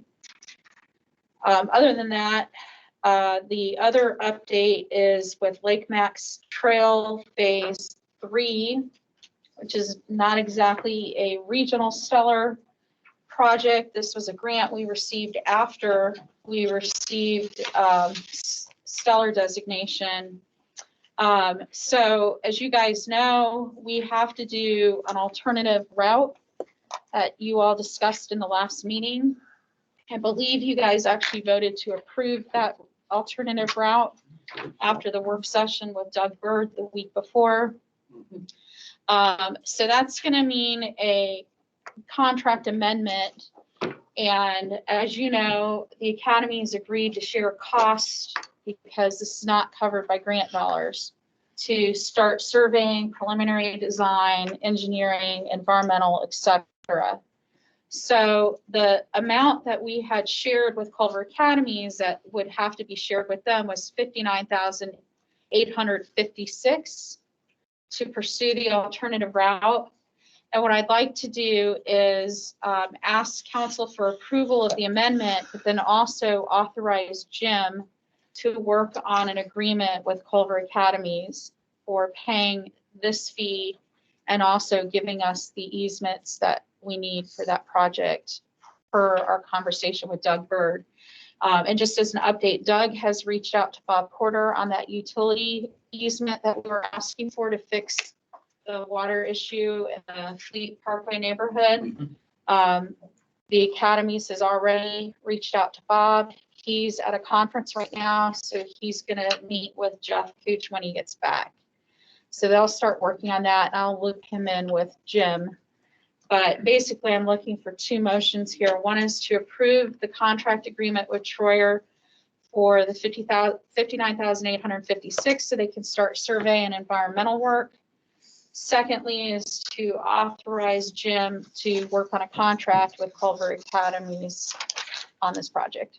So moved on the first Contract amendment. contract. Okay, Second. all in favor? Aye.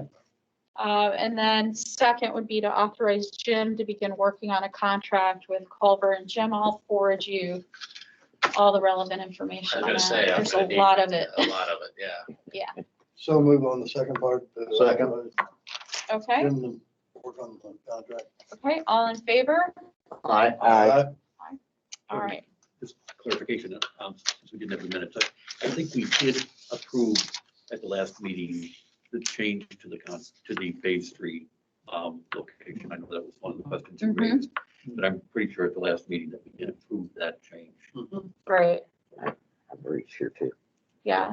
So this will just implement that change at this point. Okay. So yes, I have a question about the park, design. Will that include some sort of bathroom facility, so the porta potties will no longer be up there right on the, in the drive-through there? The design does not include, a more permanent restroom facility. we would love to make that happen. It would be great, if anyone's interested in, but yeah, no. Making a large donation. Yeah, naming rights are up for grabs now. Everyone wants a name on a bathroom. Yeah. Okay. So that gets us past regional stellar plan update. We've covered Lake Max Trail phase. Does anyone have any other updates on the stellar plan? I'm gonna skip on over the town manager's report at the moment, because I also think we kind of covered that. Department head reports. Is anyone from the EMS? Jeff, are you online? Jeff's back in his office. Oh, yeah. Yeah, I'm online here. Can you hear me? Hi, Jeff. Hi. Yes, go ahead. I have just one thing for you tonight. Karen does have the copy of it here. I'd like to get permission tonight to advertise for one ambulance to replace Culver 1. As you all know, you'll see with the claims, we did get Culver 1 fixed. It did come out slightly higher than what we initially thought it was going to be, but once they got into it, they just couldn't stop, and they found a couple other issues. And so it's going to start costing us more to keep it than it is to keep on fixing it here. So it's time to put this out to bid and look for this in the first quarter of next year. If the bids come back favorably. Okay, I think we went over your plan at budget time, so I have a motion to approve the advertising for the ambulance. So moved. Second. All in favor? Aye. Aye. Aye. All right, thank you very much. Thank you, Jeff. Anything else? No, nothing else. Terry, are you? Oh, go ahead. Hello. Yeah. Hello. Terry Wakefield, are you on the line? I'm trying to be. Hello. We unfortunately can't hear you, Terry. You want him to dial on a phone? Karen, and put him on voicemail? Marty has this, the turning the video off is helpful. Terry, try to turn off your video if you would, and then try to speak. We can't hear you. Yeah, everything's not working. Okay, we can hear you now. Oh, good. I don't know. It says it's on, but it wasn't working. I don't have a lot. Thank goodness the meeting seemed to run way late than it is. I just want to say we have some guys going into dive training, which is going to be good for our department. The other thing is I had one of our older officers resign this week. Pete Peterson put in his resignation. So that's going to leave us one guy short. And that's really about all I have tonight. Okay. I just want to publicly acknowledge Pete Peterson because, my gosh, he's been with the fire department. So 26 How many decades? 26 years, I believe. Wow, amazing. But who's counting, right? Yeah, I don't know. Assume you'll pass on our well wishes to Pete and thank him for his service, Terry. Definitely. I'm gonna move on to the police department. Wayne? Find something skip over a word. So moved, Wayne. That's normal.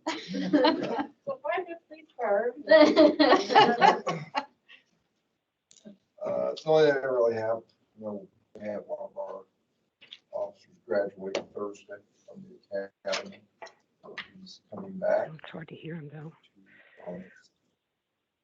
Great. That's terrific. Which one graduated? Alex Serby Great. had just a student graduation, no attendees.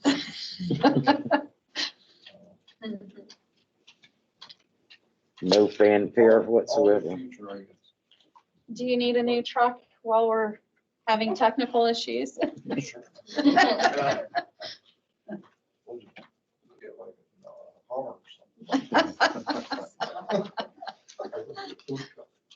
Yeah, age two.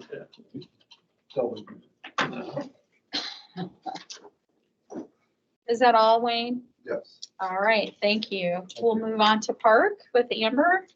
I have 2 special event permits. The first one's for the Kiwanis Father-Daughter Dance on May 22nd. That's a Saturday from 7 to 9 p.m. at the outdoor amphitheater. So give you that one. For the details, it's been signed off by all the department heads, but right. there are the details if anybody has questions.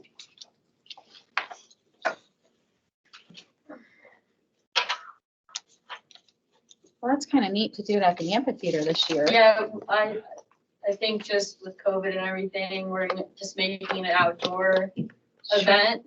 You know, it's so unpredictable, so. Yeah. We're waiving any fees associated with this. Yes, that's correct. Okay. Yeah. Good. No rental fees or anything. Yeah, these are hugely popular events, the daddy-daughter Yeah, dances. yeah. I think it's pretty neat. Plymouth sells out pretty much every year right now, so. I think we should do a mom-son one too. Yeah. Motion to approve the Kiwanis Father-Daughter Dance. So moved. Second. All in favor? Aye. Next, I have the Dash and Splash from the Marshall County Humane Society for August 7th of this year from 10 to 11:30 a.m. And then that's just as they do their little trail walk and then end up on the beach. And they use the west end of the beach until we block that off from pedestrians until noon that day. But yeah, all the funds go to support the Marshall County Humane Society. It's August 7th. I think we've done this one a handful of Yeah, times. this is an annual event for us. Motion to approve. So moved. Second. All in favor? Aye. And I did reach out to you guys. I sent you a message in regard to the AARP Community Grant Challenge. Our grant has been submitted. We did mention then that we would be requesting from council a grant match. We had suggested a 10% match from council for the total project cost, which I sent you an Excel spreadsheet, which the entire project for the whole renovation of the basketball court being about $45,000. Okay. So we'd like to request council to go ahead and make a 10% match, which, like I said, would be $4,500. Okay. So If- moved. Second. Go ahead. Okay. So if they do receive the grant, Exactly. this would just lower the Exactly. cost. It would lower the cost, it increases our chances of receiving the grant. We've also Okay. taken alternative routes. We've applied, AARP, REMC. We're looking at all grants possible, and as you guys know, raised $13,000 from the community for the project. Okay.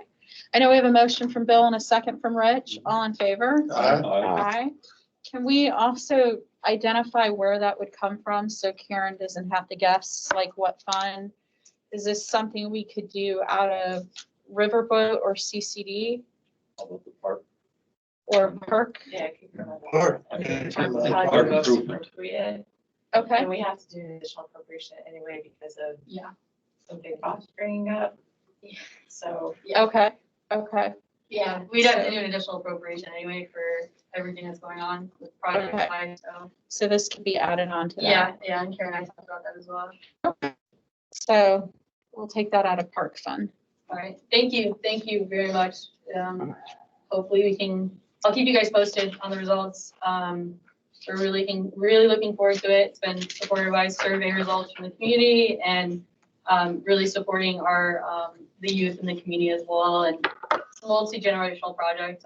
Hopefully we can make something happen. Other than that, just sidewalk project update. If you haven't checked it out, concrete's been, the cement has been all laid, so it looks really nice. I would really suggest checking out in front of the beach lodge. Everything's flat now. Everything's so much ADA better. accessible.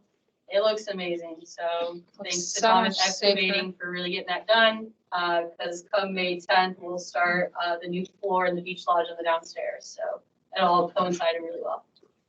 Looks great. As part of that project, there was we need to do it after the fact for taking out that step in front of the concession stand and making it all level. So if you could formally make that approval, we had to do it fairly quickly as it was a last minute addition and needed to be decided on before last week. $8,900 or something. What was the amount? I was trying to look for. I failed so far. I just can't remember, but yeah, they had asked the step up to the concession stand now no longer exists, so that's wheelchair accessible, ADA accessible. Yeah, it's like. Let me cut in and out. Trying to get you. Okay, yeah, and then come the future, also just a heads up, we did decide to take out the concrete slab. So there's a gate in front of the concession stand. There was a concrete slab there that went out on the beach that the pier connected to. We decided to take that concrete slab out because it'd be a really big drop. It wouldn't be up to code. We would have steps in and would it cost too much. So the plan right now is to instead bring the pier to the concrete sidewalk slab so that, and then everything is just flat. We're getting quotes right now, looking at how much it would cost to get 4 additional pier pieces, the framework, and then 2 custom pieces because it's like 22 feet. So those 2 pieces will be custom made. So we'll have to, I'm getting quotes for that work and then I'll present those, just a heads up. That would be something Timmy would install at the new. Exactly. Okay. Yeah. Just back for a second to the AARP grant. Mhm. Who helped you write that grant? So the grant itself, so that was me, and then the Culver Visitor Center did a huge work on it. The chunk of the writing, I mean, the Park Department pretty much covered the invoices, the quotes, and the financial report, but the whole of the grant writing was done by the Culver Visitor Center. When do you expect to hear on that grant? I believe it is, if Tracy's on, correct me if I'm wrong, June 2021, all applicants will be notified of their status by email. Thank you. Yep. So Karen, we need to approve the appropriation needed to pay for it. Okay. Oh. All right. Do you have a motion to approve the appropriation to have fixed that stuff after the fact? So moved. Second. All in favor? Aye. Did you catch that, Karen? It was Bill and Rich. Okay. Tom, did you have a question? A part question. Sure. Is the fence going back in or no? Yes. It is. Yep. Should be going in here shortly. That's all, everything's dry now. Anything else, Amber, for the park? That's all, thank you. Okay. Bob, Bob's not on for utilities, is he? Okay. Bob, on for utilities from a hotel? Bob is on from French Lick, Indiana. We currently can't hear you if you are. Don't know if you're muted. I'm not muted. We're having technical difficulties. Can you hear me? Okay. Go ahead. Can you hear me now? It's our end. It is. Yeah.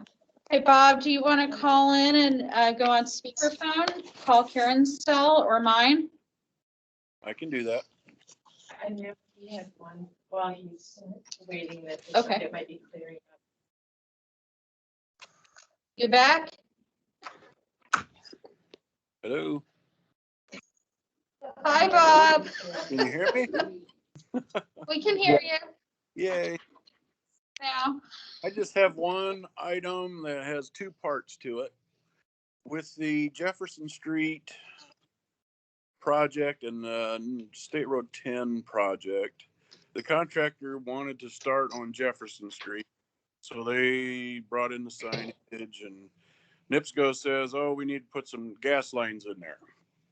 So that caused Reith Riley to pick up and move up to State Road 10, which sped up my rain garden issue that we need to put in front of Parking Shop for the runoff for the rainwater.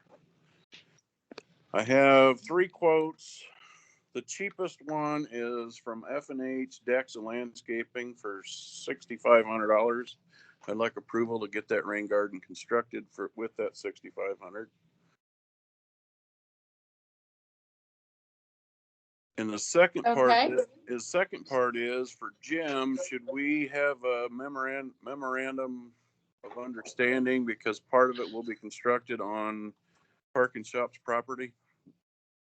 I've spoken to Bill and Cheryl both, and they are willing to allow us to do part of this on their property. But I didn't know if we should formalize it with a memorandum of understanding or something that says, you know, something simple that You says. don't always own it. Yeah, Bob, could you reach out to Jim on email and get him contact information and what that agreement needs to look like? You betcha, I sure could. If I could I get permission for the 6,500 to get that get that ball moving? Because the initial plan was to do Jefferson first, so we had plenty of time to get this built. But now that they're moving up to State Road 10, there's urgency behind this rain garden to be constructed. Okay. So moving on the 6,500. Yes, sir. Second. All right. All in favor? Aye. Aye. Bob, does this come out of the Stellar local match or grant, or is it outside of? It'll be local funds, and Karen and I talked about it. I think there's enough money in the stormwater fund to take that out of there, which is what it's designed for. Okay. Okay, so let's make sure we've approved of Karen taking that out of stormwater as well. So, Okay, motion from Bill to take it out of stormwater. Do I have a second? Second. Sally seconded. All in favor? Aye. Trying to make sure we identify the fund, Right. Karen, for we've not been great about that. $6,500, yeah. Okay. Anything else, Bob? That's all I really have, unless you have something for me. Okay, thank you. We'll catch you when you get back. All right, take care. Boards and commission reports. Is anyone reporting from the Plan Commission? Anyone online reporting from Plan Commission or from BZA? Okay, we'll move on to Redevelopment Commission. We discussed branding and marketing at our last meeting. And also they had a question on use of TIF funds for tourism and for the branding campaign. And I contacted the CRC attorney, and he said that it would be fine for tourism, recreational activities as our primary source of economic development is tourism. And that it would be permissible to use TIF funds for that. Okay. So, Anything else, Sally, from CRC at this point? not at this point. At our next meeting, we have Laura Walls from MCEDC coming in to do a presentation. Okay. Anyone from Tree Commission reporting online or otherwise? All right, we'll move on to clerk's report. Okay, first I'm gonna apologize for the horrible internet connection. It's been a problem all night, so I'm sorry. I have several invoices over $2,000 that need approval. Zader Excavating, $2,000 for concrete removal. I believe that was over the winter and the issue down at Cafe Max where we dug up trying to find a water leak. The second one is Seller Services for $2,360.22, and that's for snow removal. Third one is Hooters Tree Service, $3,300 for tree removal for the tree commission. And the final one is the one Jeff referred to, Weir's International Trucks for $7,013.89, and that was repairs and maintenance on Culver 1. So moved. Second. All in favor? Aye.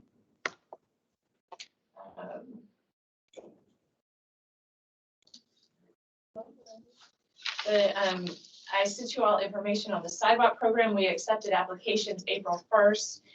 We received 8 applications. The total cost right now is $10,844.40 with approximately 2,686 square feet of sidewalk replaced to be replaced and 247 lineal feet of curbing.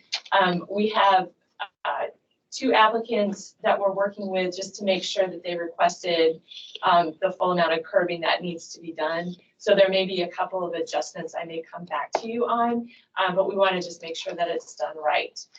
So if you could approve the sidewalk applications as they stand right now, I'll come back to you with any updates.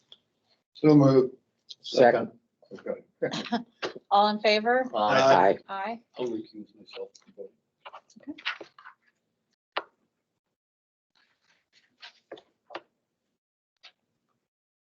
Sorry.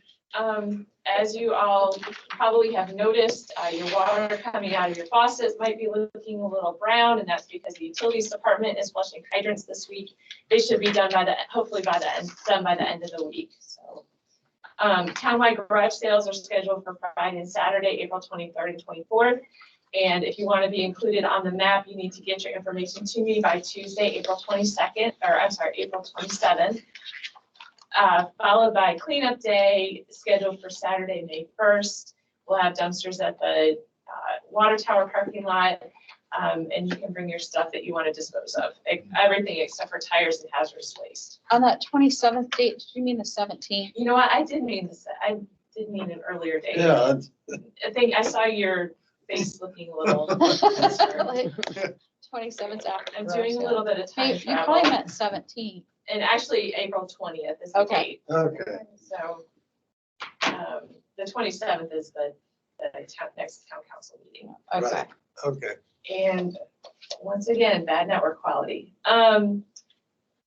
Would it be, I sent out the water and sewer rate study again from Barnes and Thornburg. Would it be okay if I put that on the agenda for the next meeting for discussion and hopefully approval? Yes. Okay. Baker Tilly. Yes. Let's see, the final thing I have is, as Wayne mentioned, we've got 2 employees attending the police academy training, and that is 15 weeks, and they're driving to South Bend every day. Right now, normally with somebody travels, usually they're going to a conference, lunch is included, we take care of dinner. Or it's just a couple of days you're taking care of lunch, but this is 15 weeks times 5, 15 times 5 times 2. So our policy is actually silent on extended travel like this. And after discussing with Wayne, I'd make a recommendation that the council go ahead and approve a spending limit of $15 per person for lunch, just to give them some guidelines for this specific purpose. Because it's unique. Hopefully the next time we send people to the police academy, they'll go to Indianapolis, we can do the meal plan. Yeah, this is. So 15 per person per day? Correct. Probably something needs to be amended and put in the handbook for future use. I think right now the employees kind of go on about $20. Yeah. So. Nobody really uses Exactly. We have not had Right. any use. So, but just to give these guys a little bit of, because it's an ongoing thing. Yeah. Will let they submit the receipts have- at the end of the week or? They have the town credit card for the Oh, police they do, department. okay. But they're supposed to submit the receipts to me on a weekly basis, so we don't get behind and get lost. Yeah, normally we would pay $500 to the academy. I know you, yeah, you said that. For So moved. Second. Was it a second by Bill? Yeah. Okay, all in favor? Aye. Yes. Can I go back to the brown water for a second? Have there been any advisories issued as to drinking or cooking or bathing? Just let it run until it's clear. It's just stuff, when they open up the hydrants, it shakes the pipes and that's just shaking up sediment. So it's basically stuff that's normally occurring, within the environment anyway. If you just let it run for a couple of minutes, it should clear up, you'll be fine. In the meantime, it's safe. It's just unsightly and don't do your wipes this week. Running out of socks. I'm sorry. They have stores that sell those. Cost money, Sally. I know. Clear as mud. Ooh. That's all I have. Great, thank you, Karen. And thanks for prepping us for the long meeting. You put in a lot of work to organize these meetings for us. I appreciate that very much. On to the attorney's report. Yeah, I got 3 items and I'll try to keep them moving along. First, our friend at 415 Lakeshore had got himself into so many different petitions and information that he saw he was in trouble, so he just dismissed his bankruptcy, which is good and bad. It gets us moving forward, but I suppose we're gonna have to be on the lookout for some other attorney trying to dive in at the last minute of the next sheriff's sale. But, I guess we're gonna do what we can do. And as I understand it, we'd be able to react quicker the second time than we were able to the first. And so we filed papers yesterday. Unfortunately, sheriff's office only has so many slots for every, they do it once a month and it's like the 3rd or 4th Tuesday maybe of the month. So we're on for the 22nd of June, 2021. June 22nd, 2021 at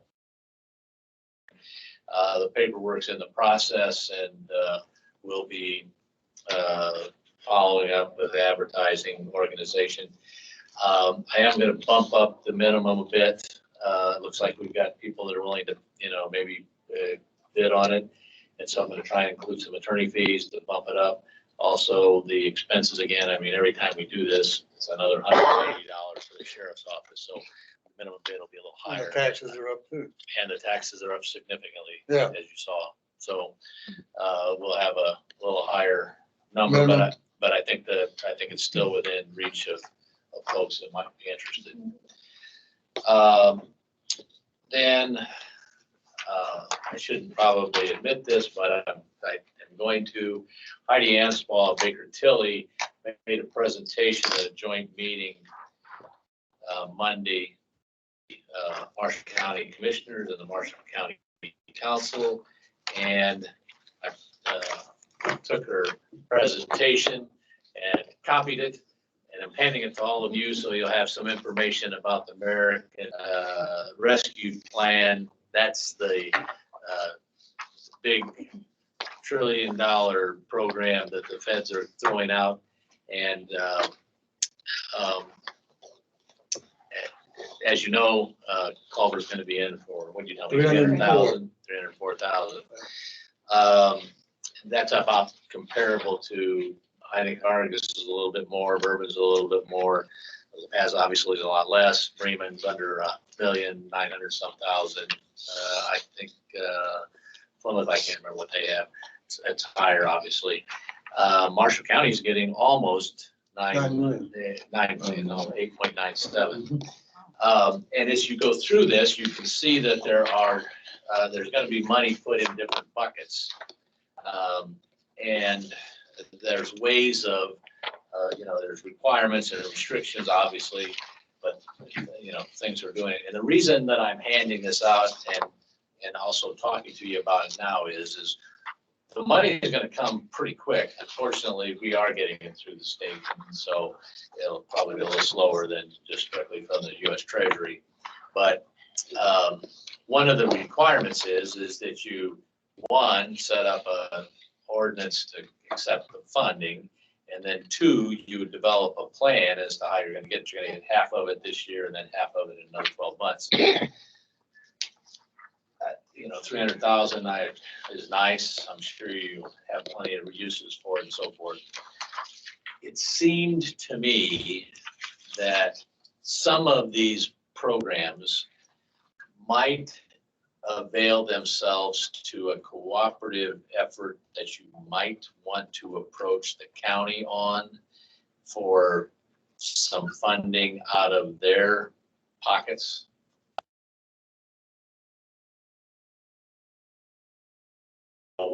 What you have in mind, I don't know what may fit. I can't promise you that that would be whatever, but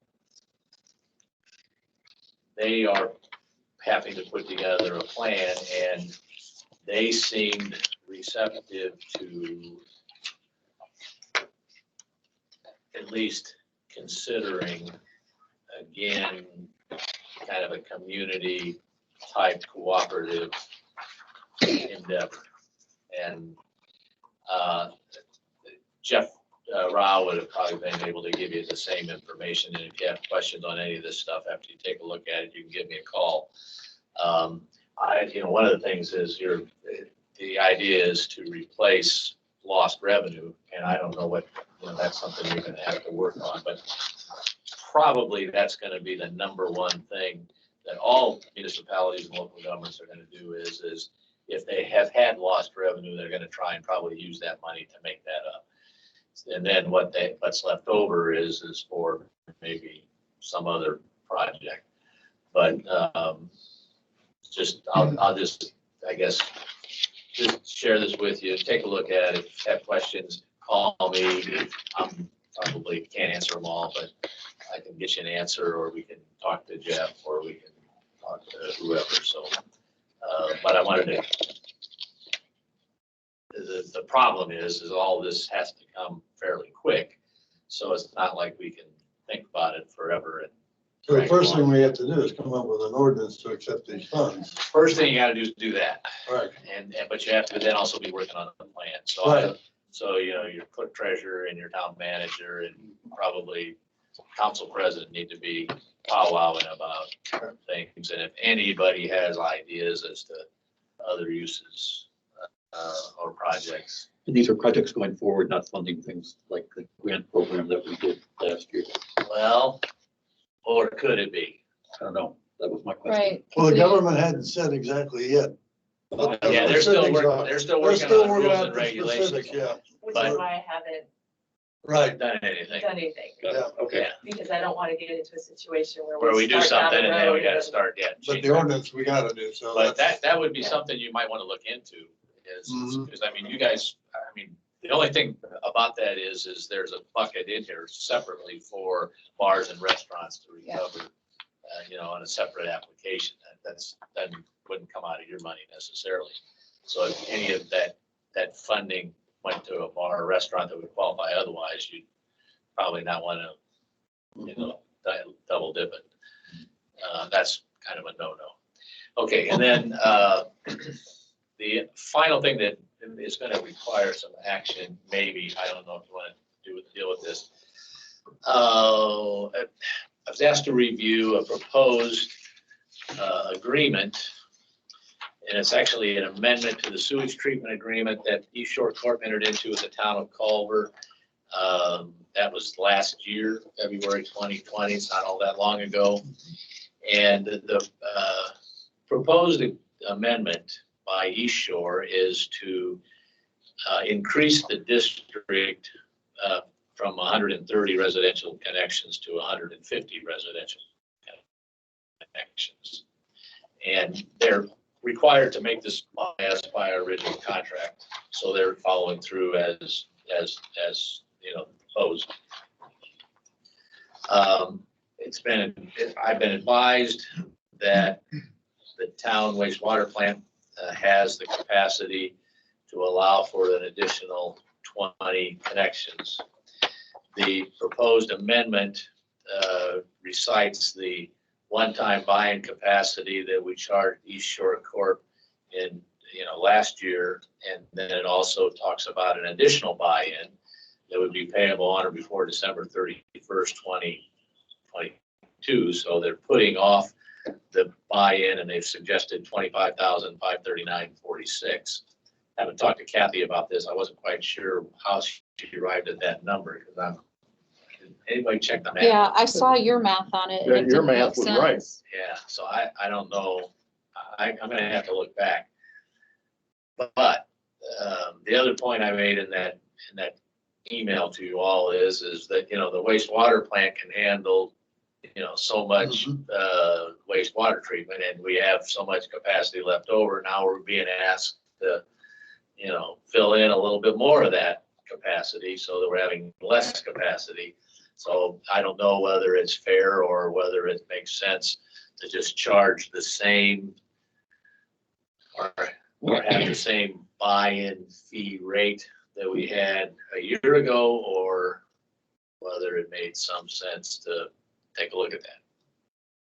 And their actual rate on the billing side is going to be the same as the current set of users, that 5% premium, and I'm assuming so. yeah. I suggested to Jim, and he did the way he did the math was, I think, the right way. But they're adding 20 households or whatever it is to their 130. Now that's 16%. And what I would like to bounce around is the fact that we raised the buy-in fee by the same percentage.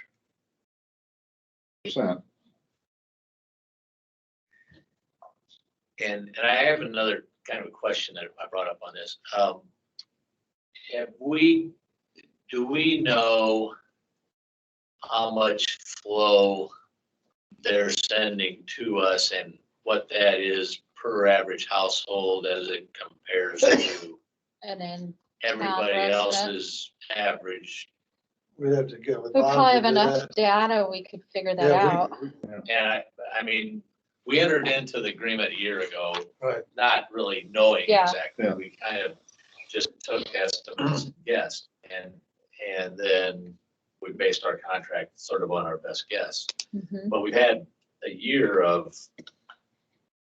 of data that Yeah, I guess we could look at. And I'm guessing that does flow it is, verify what our estimates when we came up with the numbers in the first place, or is it right, what we were really way off? we need to know And that. with COVID too, it could be. And yeah, who knows? Yeah, that's what I'm Yeah. going. Well, and it could be that the month of July, August, September is gonna be much higher per I'm household. sure that's the case. I mean, Yeah. a lot of those homes on East Shore have how many bathrooms Right. Yeah, and, I'm sure that the flow in the summertime is huge. But the problem is we have to have a plant capacity that covers those high Peak capacity season. times, yeah. yeah. And it would be worth asking Bob, because I know if they went beyond what that flow was supposed to be, there were fees associated with that in our contract. So I don't know if we've ever come close to that maximum that they're allowed. I can have a report tomorrow to get their monthly usage or what they're sending us for monthly, because we do have a meter at that connection point. Mhm. We can't, we can average it out by the number of houses that are sending us, and I can do that month by month. Plus, we could go as far as when we're doing the pump and haul, I've got Those how numbers. many gallons they were bringing to us each month. So there's almost 2 years of data. Now the pump and haul might be a little bit Skewed. because Yeah. it's not the whole thing, it's just what they couldn't handle at their location. Yeah. Right. Well, and I'm not advocating anything in particular. Interesting idea, Bill Clevenger, you just brought up. I have to think about that. But it seems to me that we ought to maybe get as much data as we can, as much information as we can. Let's take a look at it and then see if this is, we just want to go ahead with what they proposed or at least modify it to the correct numbers we think. The only caveat further on this is that Kathy wants to have a decision made in April because East Shore Corp is selling to the new conservancy in mid-May. You know, they've always contemplated that the Corp was going to go with a conservancy district. So it would be nice to have this all in place as far as she thinks with the conservancy Because they're district. gonna dissolve the conservancy. They're going to drop, they're going to, well, they'll East dissolve the Court. corporation. Yeah, that's what I'm saying. And it'll go from a purely private entity to a public entity. Wouldn't the conservancy just be asking us the same thing? Pardon me? In that sense, wouldn't the It conservancy really, be presenting the I'm not quite contract? sure why that makes a big difference or Yeah, other it's than, same people, different name. other than it's cleaner for them, probably. Yeah, legally. I mean, I guess if we had all the information to make an informed decision, I'd feel better about that. But if we can't get that done in time, then we have to do it on our time. Yeah, I think we can probably tell her it's not like, if we've got the capacity, it's not like we're not going to allow it and go along with it. It's just It's that what the number's gonna maybe we be. ought to rethink. Check our numbers. A little bit, yeah. I agree. Okay, well, Oh, yeah. have a conversation with her. Heck, do you want me to do that? I can get over here. It sounded like Bob. It sounded like Bob. I'm here. Was that Can you hear me now? Yes. We do track that flow daily, and I can get that information to you, but I've talked to Mark Sullivan about the capacity issue, and he's confident that, you know, adding those 20 homes is fine. And I mean, I can get the daily flow records to you. Okay. I guess a good question to ask Bob and Mark Sullivan is, you know, what kind of capacity do we have now? What kind of capacity are we gonna have left over after we add another 20 homes? And we still have to keep in mind, we've got some major additions we've already committed to. Yeah. All right, well, no action necessary, I guess, this evening, but that's the third item I had, and that's all I have. Thank you, Jim. Is anyone here for a utility shutoff or ordinance violation? All right, we'll move on to citizen input. We'll start with anyone online for citizen input. This is Russ. I would like to ask Karen to turn the video on. We can't see you guys.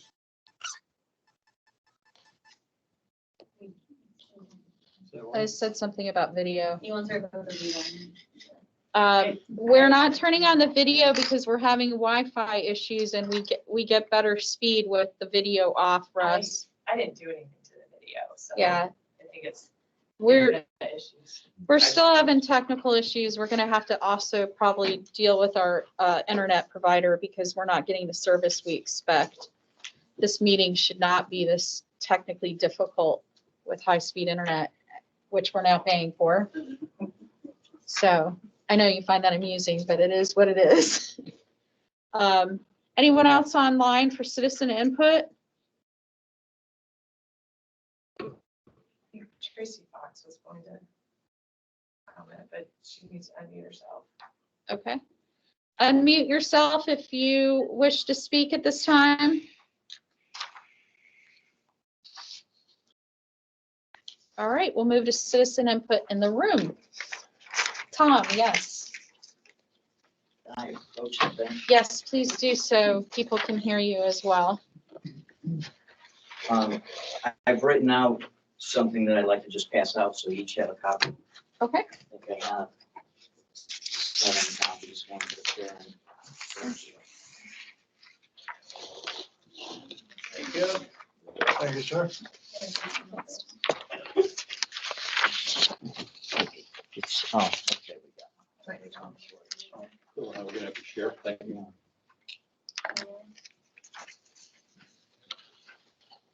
To the Culver Town Council, my name is Tom Uhas. My wife Teresa and I live full-time at 430 State Street. I'd like to present my concerns about the upcoming BZA appeal for the property at 311 State Street. This is the new house being built across from the basketball court in the park. The BZA will be presented a request for a height variance. The current maximum height is 35 feet above original grade. The measurement is not from the top of the foundation nor the floor of the first floor. I'm opposed to granting this variance on the grounds that it will set a precedent. A previous BZA had required a new home under construction on the East Shore to have the roof trusses removed and redesigned to meet this height requirement. Allowing this variance to be approved, even if a fine is imposed, will allow future applicants to do whatever they want and ask for forgiveness after the fact. The entire sequence of events for this house at 311 State Street has been unprofessionally managed by both the BZA and the building commissioner. These people are appointed or hired by you, the town council. This council has stated the need for better communication between boards and commissions as to a congruent mission. You are the elected officials of the citizens of this town. I know of at least 8 households in the immediate area of 311 State who are opposed to this request. The building commissioner has the authority to issue a stop order until the proper variance is approved or denied. When it became apparent that this was going to be a 3-story house, action should have been taken. The roof truss is laid on the ground in the snow for 3 weeks. A simple measurement of the current height plus the height of the trusses would have shown that the height was going to be exceeded. However, as you have seen, not only are the trusses set, the sheeting applied, but the roof is now completely shingled. Jonathan Leigh had informed a concerned citizen that the plans showed a finished height of 34 feet 8 inches. This could have been easily verified prior to setting of the trusses and completion of the roof. My final point is that the gold standard for issuing any variance must answer the following question. What is the hardship? What is the hardship for a house to exceed 35 feet? If the BZA grants this variance to the town of Culver, we should take out an ad in the Chicago Tribune and advertise. Come to Culver, Indiana. You can build whatever you want. Respectfully submitted, Tom and Tracy.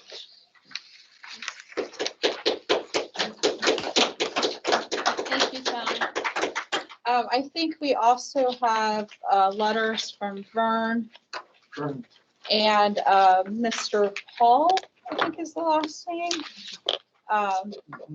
Vernon, we've got a copy of yours here that Karen gave us, and a copy of Mr. Paul's I've got somewhere here.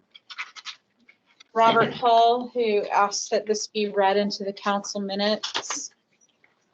Says, Culver Town Council, the purpose of this letter is to express concerns about the property at 311 East State Street, Culver, Indiana. I bring this matter before you because the BCA has wavered in its enforcement of the town ordinances and their past variances regarding this property. The owners have now petitioned the BZA for another variance. Please reference petition number 2012B-011 to the Board Zoning Appeals. The owner now seems to think they may be in violation of the town height ordinance. However, in their petition, they do not know the height of their building since it references 2 different heights. In the meantime, work has continued. I find it odd that the building commissioner did not issue a stop work order. The town of Culver has a process in place to address such situations. Is the process flawed, or has BZA erred in their handling of this matter? It's important that the town of Culver be responsive to the needs of its citizens as long as they do not step outside the ordinance they have created. The town should not leave the public with the impression that it is acceptable to circumvent or ignore the processes that have been adopted. Sincerely, Robert C. Paul, Vicky Paul, at 439 Lake Street in Culver. Can I read mine? Yes, it's very long, so read quickly. I will It basically says the same thing, Well, correct? it's Vernon Chmielewski, at 517 East Lake Shore Drive. We are right around the corner from this property, and that property at 311 physically looks down into our kitchen. Who would have imagined that Culver would have its own Trump Tower? As soon as you turn the corner at the root beer stand, there is in plain sight and it's larger than anything else you see. Unfortunately, it takes away the breadth and beauty away from our glorious park that we all frequent and love.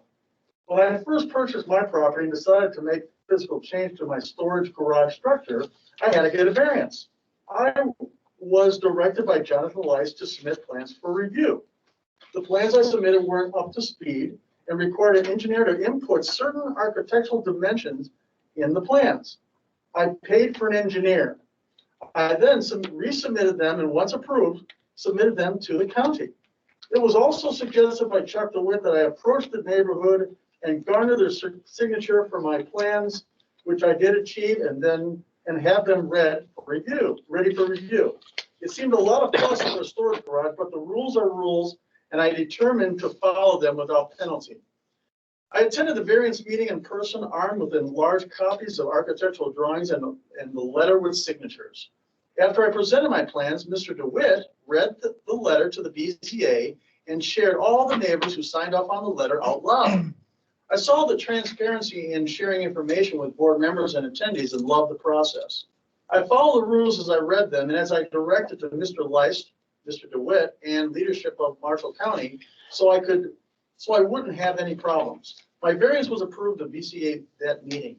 From my first-hand experience, that is the process that was shared both in writing and verbally, which I never strayed. Prior to my variance call-up, the couple from, I say State Street, but we know it's 311 State Street, around the corner of our family's home at 517 at East Lakeshore Drive, had a variance issue, and it was their turn to address it. Upon them getting called up, the young couple stood before the BZA with nothing in hand. They shared they wanted to extend the portion of the property they just bought, being Mrs. Brown's house. They shared that they were going to college at New York University, where they met, and they wanted to come to Culver to buy a home and start a family in Culver. The board was asked him, the gentleman, what they studied, and he shares he's in grad school for engineering. Immediately, Chuck offered the young man an internship to work for him.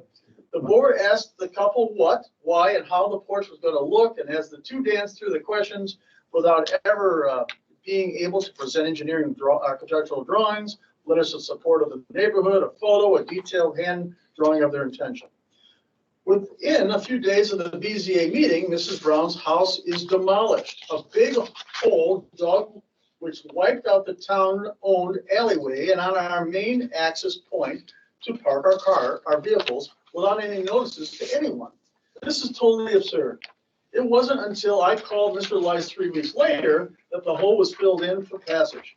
I truly believe no one from the BZA or the town bothered to go see what was happening at the property or asking where was Mrs. Brown's house. I intended that the last BZA meeting where the parents of the couple at 311 were presenting to the BZA. The parents were seeking up to 5 more variances to allow them to build a 3-story home on the existing footprint, and he hopes to add a 18 by 30 foot garage behind the home, which is about 2/3 of the size of my building.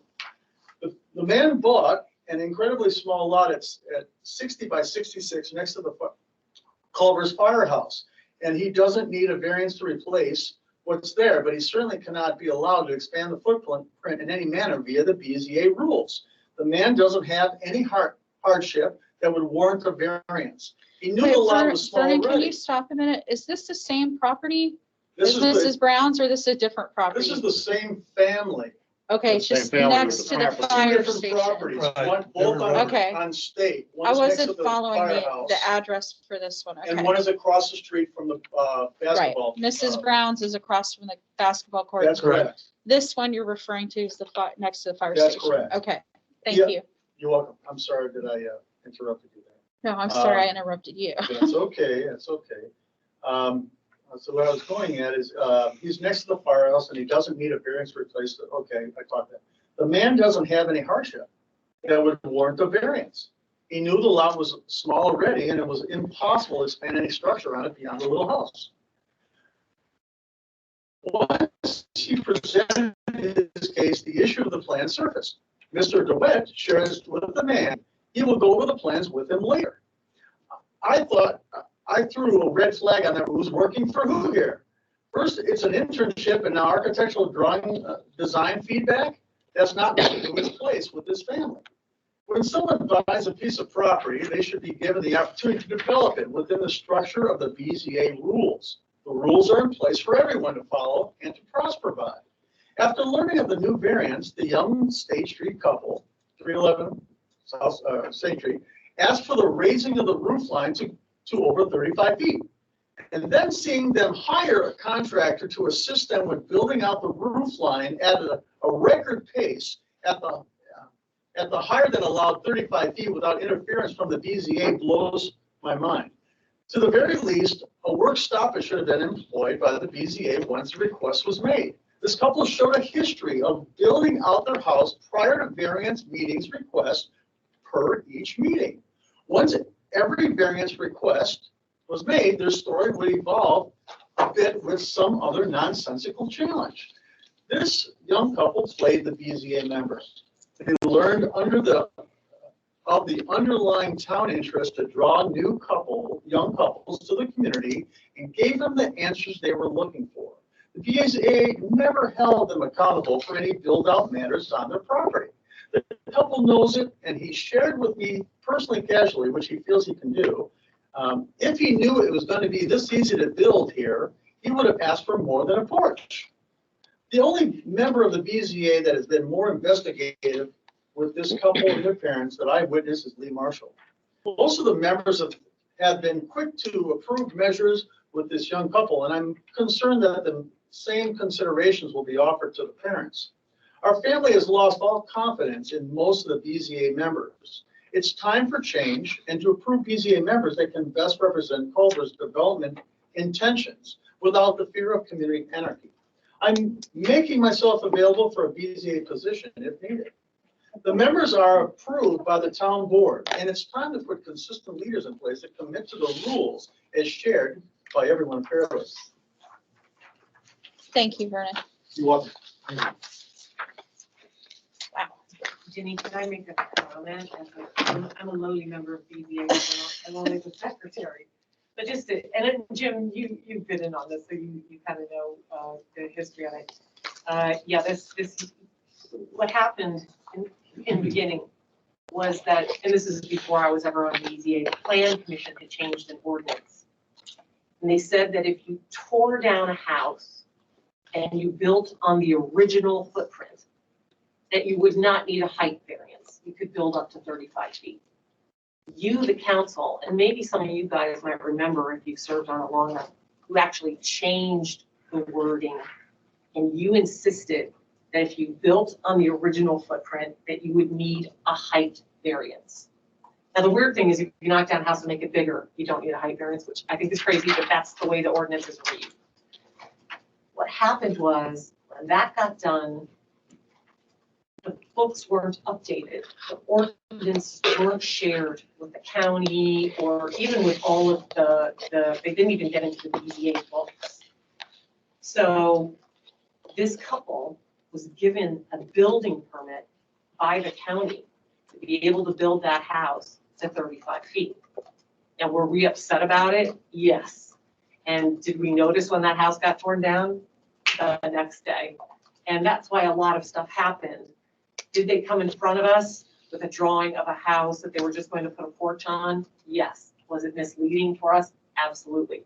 But the reason we went back after them, and Jim knows because he was part of it, is because we felt totally misled and we went back to deny them the variances that we had originally given them for the porches.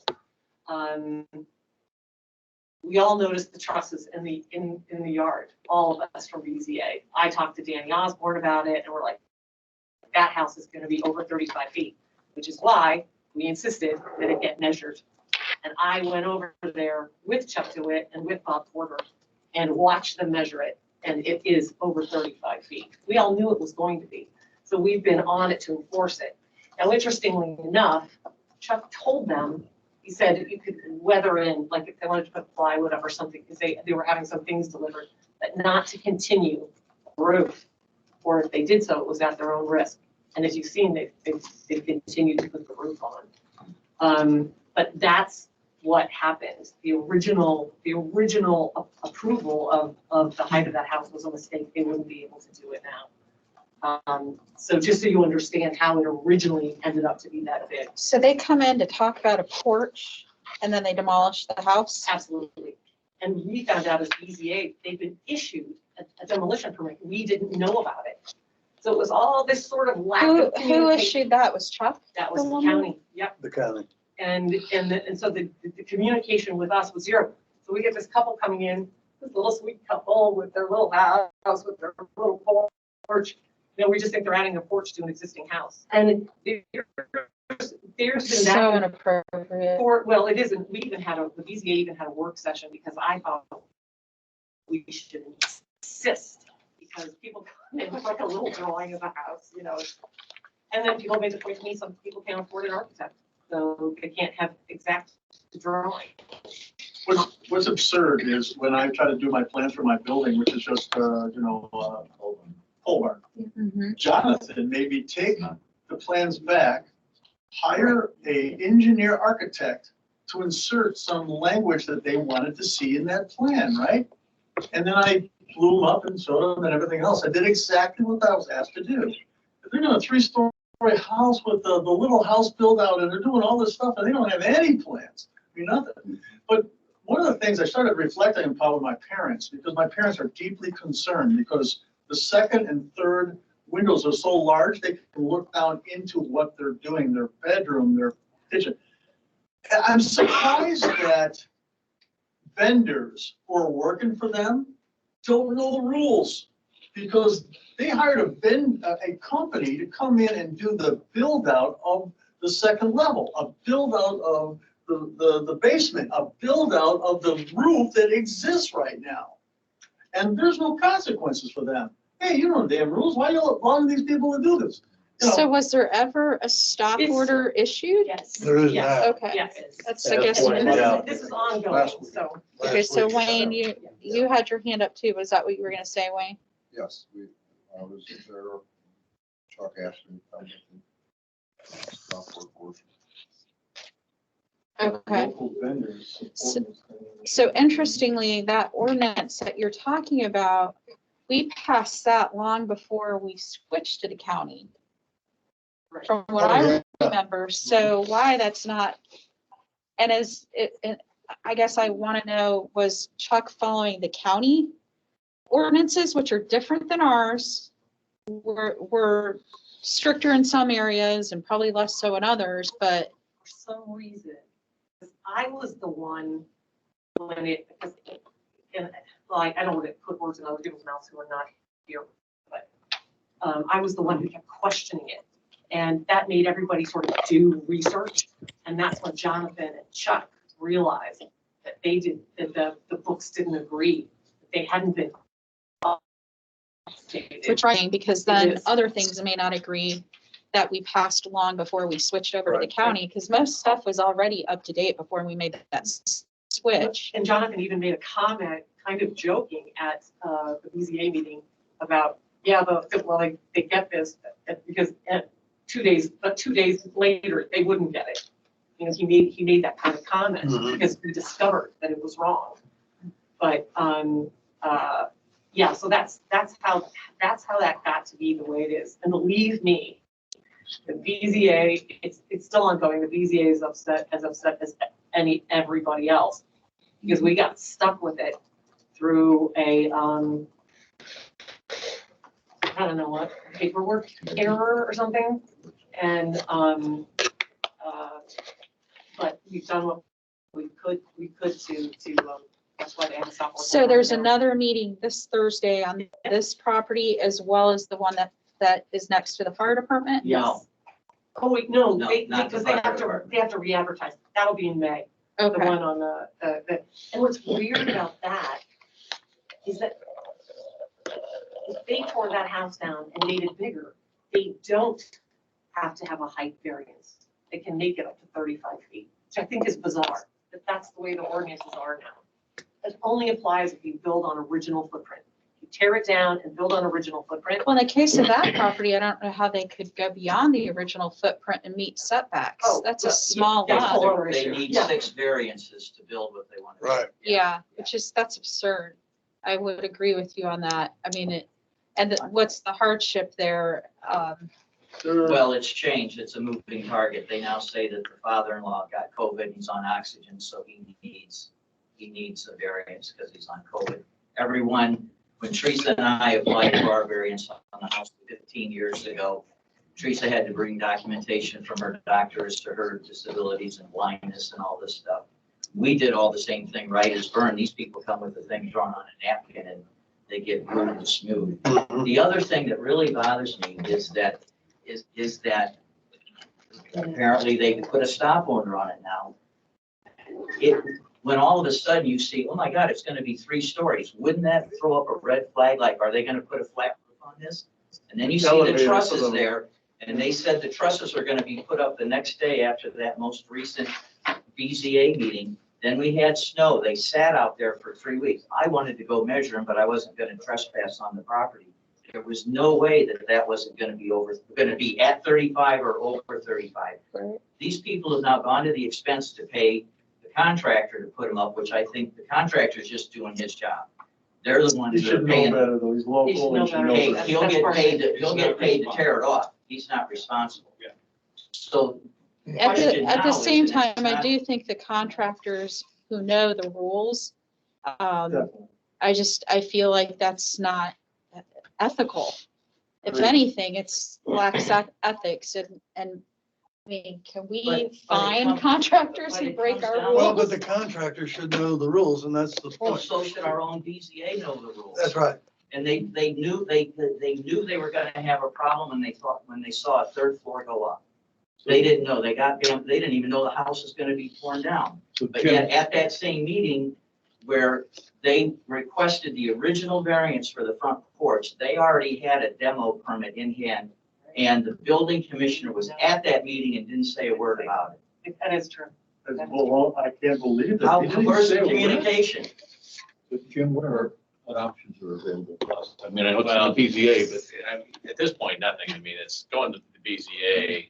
Right. If, it's up to them, and they could grant a variance to go over 35 feet, I guess. But if they don't, and then there's a stop order, and apparently they've been warned, I suppose if they don't, bring it into conformity, then I suppose they're gonna take action. Like Jim? BZA.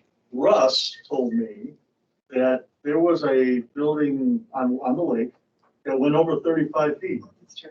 and they made him take it off, up, down, or down to the. Yeah, we did 35. that a number of years ago on the south side of the So lake. that set a precedence right there. That's the stance we need to be taking with these individuals. Okay, And but that's the plan commission and the BZA doing that. That's not the Right. town council. Yeah, but the town council approved it. I know, no, they didn't. That was We plan don't commission and approve BZA. what We they don't approve any of this pass. stuff. We approve any change in ordinance, Only the yes, ordinance. like the Right. one Lee's referring to. How's the board members hired? How are they hired? How are they in that role? They're not They're not hired, hired. they're volunteers, they're appointed. They're appointed. And they're appointed by various entities. Yeah, We don't so. appoint I was under the impression that you appointed them. Yes. Yeah. Well, I think all One this. one of the BZA board members gets appointed by the plan commission itself. One of those members comes from plan commission. Your plan commission is made up of multiple people, some of which we appoint, some are county, some are, I believe so many of them have to be employees of the town itself, which we really have a hard Plan time commission has getting. to have balance of Yeah, politics. if you read statute there, it's pretty clear how you have to set those boards up. Okay. Well, Now, and that's not to say that we don't agree with what you're saying, and I think there's probably an accountability issue with whatever took place with the building inspection and the demo permit and so forth, that maybe we can look into that. Does this organization, have they hired Chuck to represent Culver? Madam President. Culver in some way? Yes, President. yes, he does our inspections and Okay. Madam And President. we So you also- pay them to do a job, right? we also the county does our permit system now because it all went online. So we had to give them all of our updated files, and that took, I don't know, it was like a year or something. I So, think it's atrocious that he knew about this demolition permit. When, at that meeting, they all thought he was missing. That was then, the report was going on. Right there. It's just. yeah, okay, hold on a second. Karen, go ahead. Yeah, I've got Chuck on the phone. Okay. So we're having issues trying to get in, but now we're gonna have to do this. Can we mute this, Karen, so it doesn't echo? Close the door, please. I think we can just mute this temporarily. Yeah, that's what I'm thinking. All right, go ahead. Go ahead, Chuck. Thank you, Madam President. Please I've say been hold on, trying to hold get online for quite a while.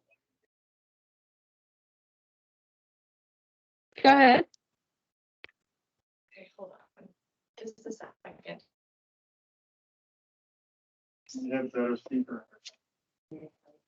Yeah. Maybe that was Bluetooth in that. Oh, that could be. Ready to eat my arm off in the meantime. Ginny, do you remember how long ago that got changed? How many years? Gosh, Oh, it was. Sally, that would have been my third term, beginning of third term, 4 or 5 years ago, maybe. Yes, at least.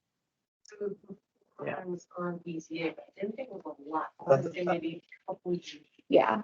Yeah, probably about then. I think it was on last time I was on council. It was a big to-do in the council room at the time. I mean, because Plan Commission was making a recommendation we didn't agree with. And, yeah. We'll see what we can do. Yeah, I didn't realize it. Okay, go ahead. Okay, I've been trying to get online. Apologize for not being able to, but all of the things that have been said are not true. And I don't think this is a place to argue them. I guess we can. BCA meets on Thursday evening, and that's the time to bring these letters to the BCA. We did put a stop work order on it, as Leigh testified to.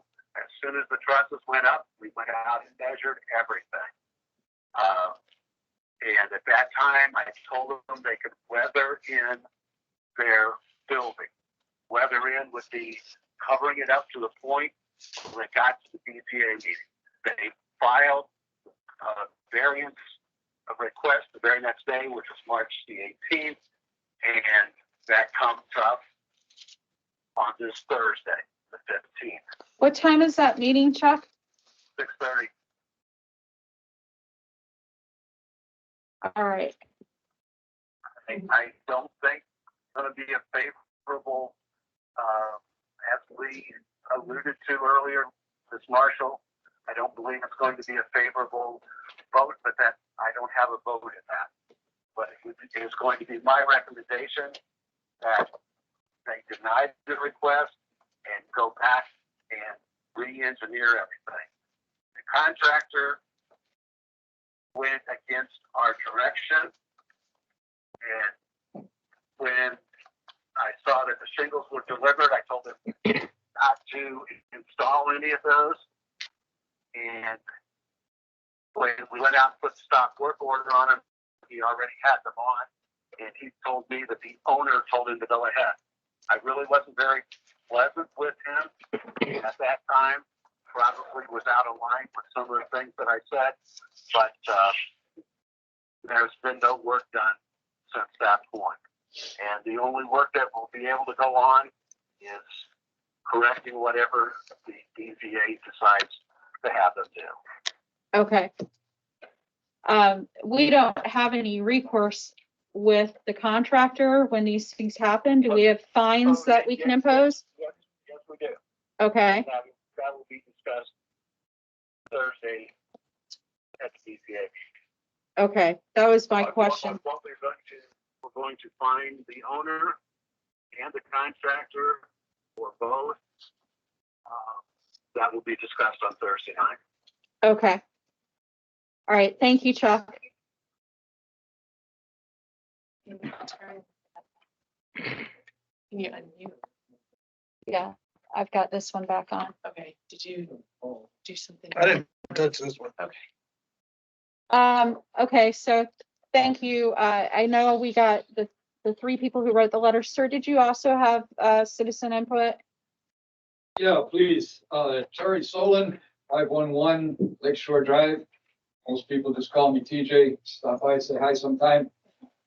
I just want to rise quickly. I did write a letter which will be read at the meeting on Thursday, but I want to rise in support of my neighbors and friends and the other 8 properties that surround the building in question. It's my opinion that it does not fit in with the architecture and the historic buildings that exist in our neighborhood, and shouldn't be allowed. Thank you, sir.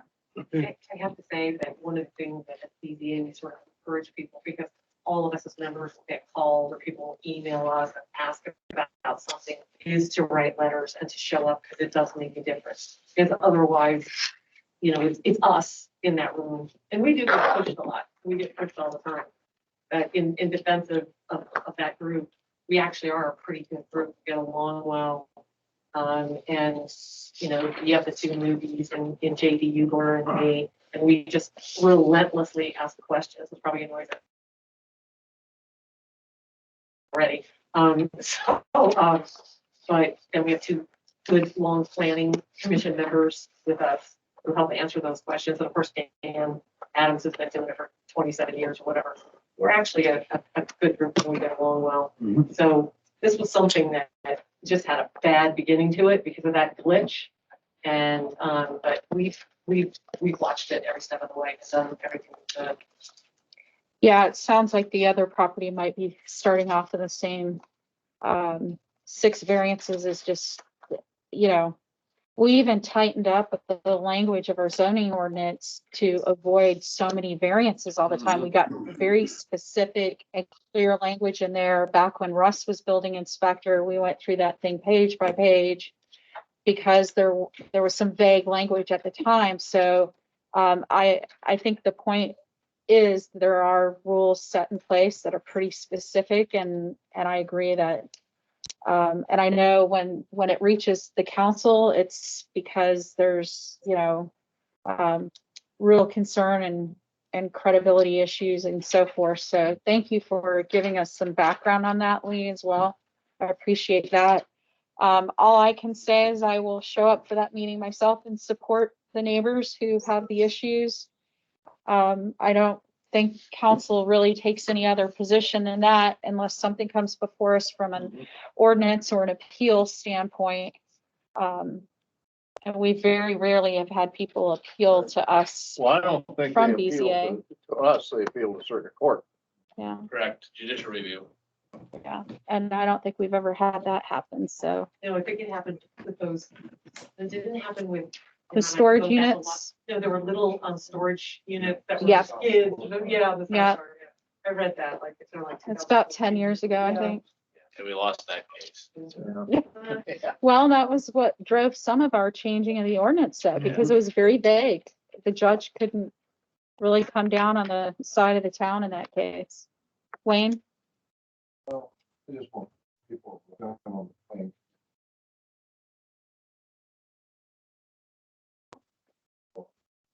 It's been since I've been here, Wayne. Long time. I do it, so nobody wants. You know, when we deal with these ordinances, people don't recognize.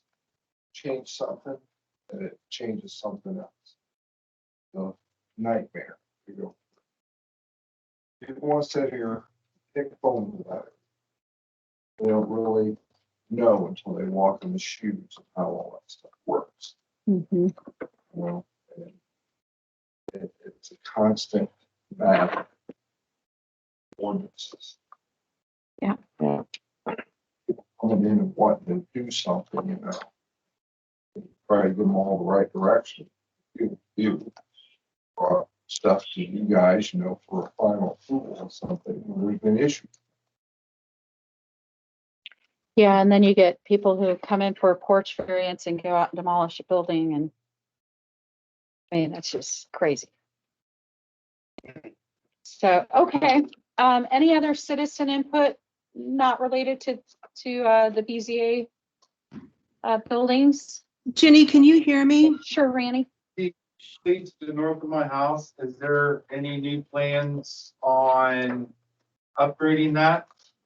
I noticed after our last meeting, the town guys did come out and regrade it, which I appreciate that, but they kind of made the mud puddle Yeah. bigger than what it was before. I have Yeah. pictures.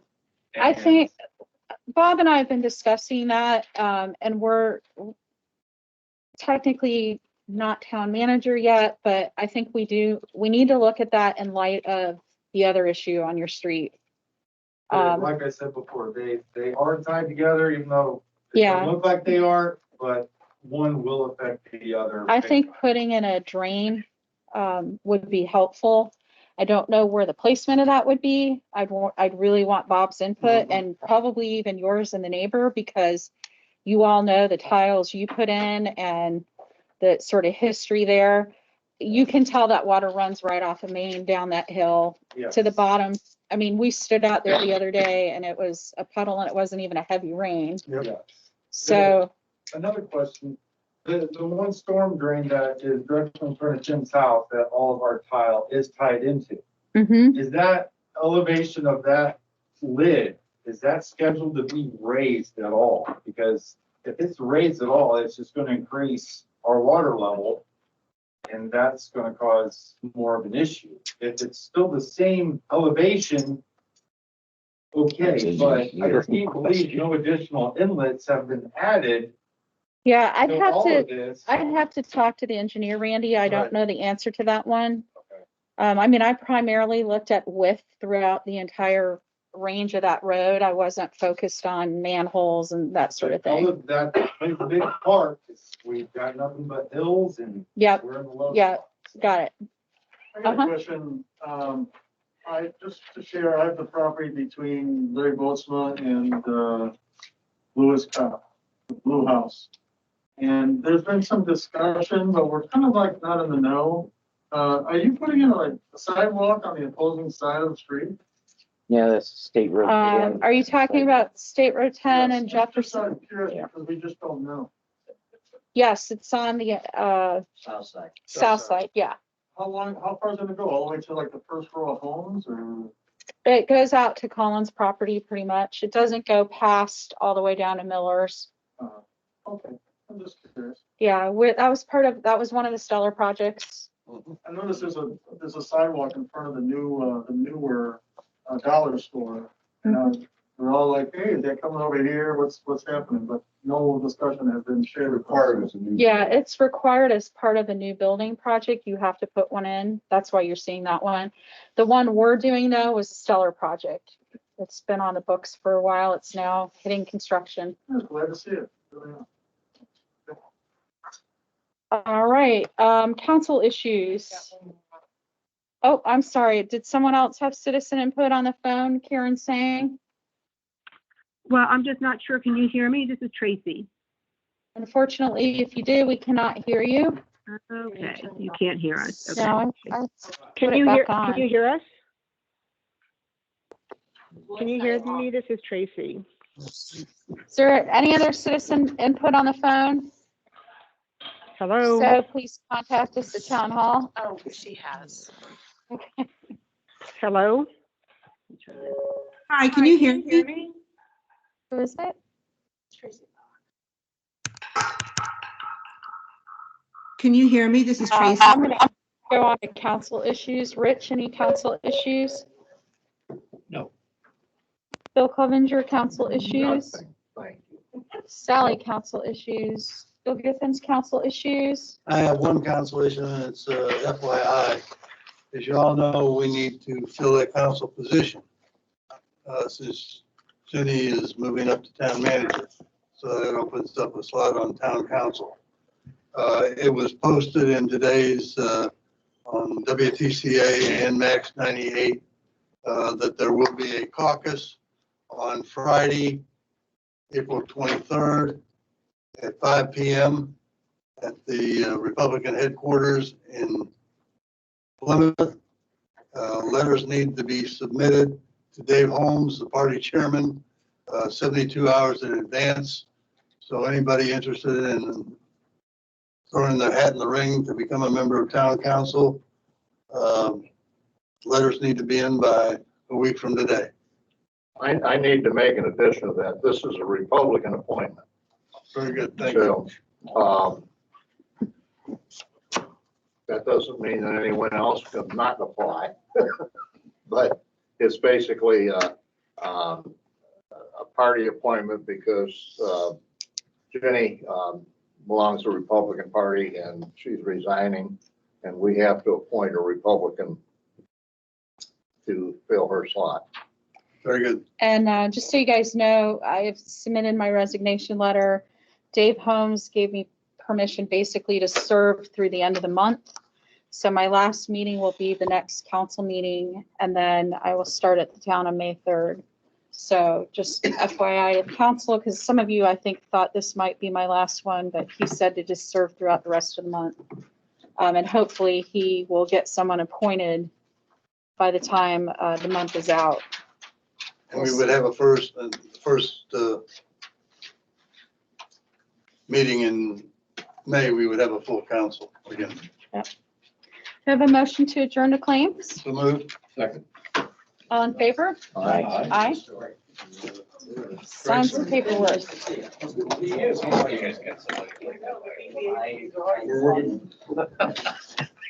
Bill, I know I don't work here anymore, but I would like to have you sign these. Just because technically I don't want to put my name on something this close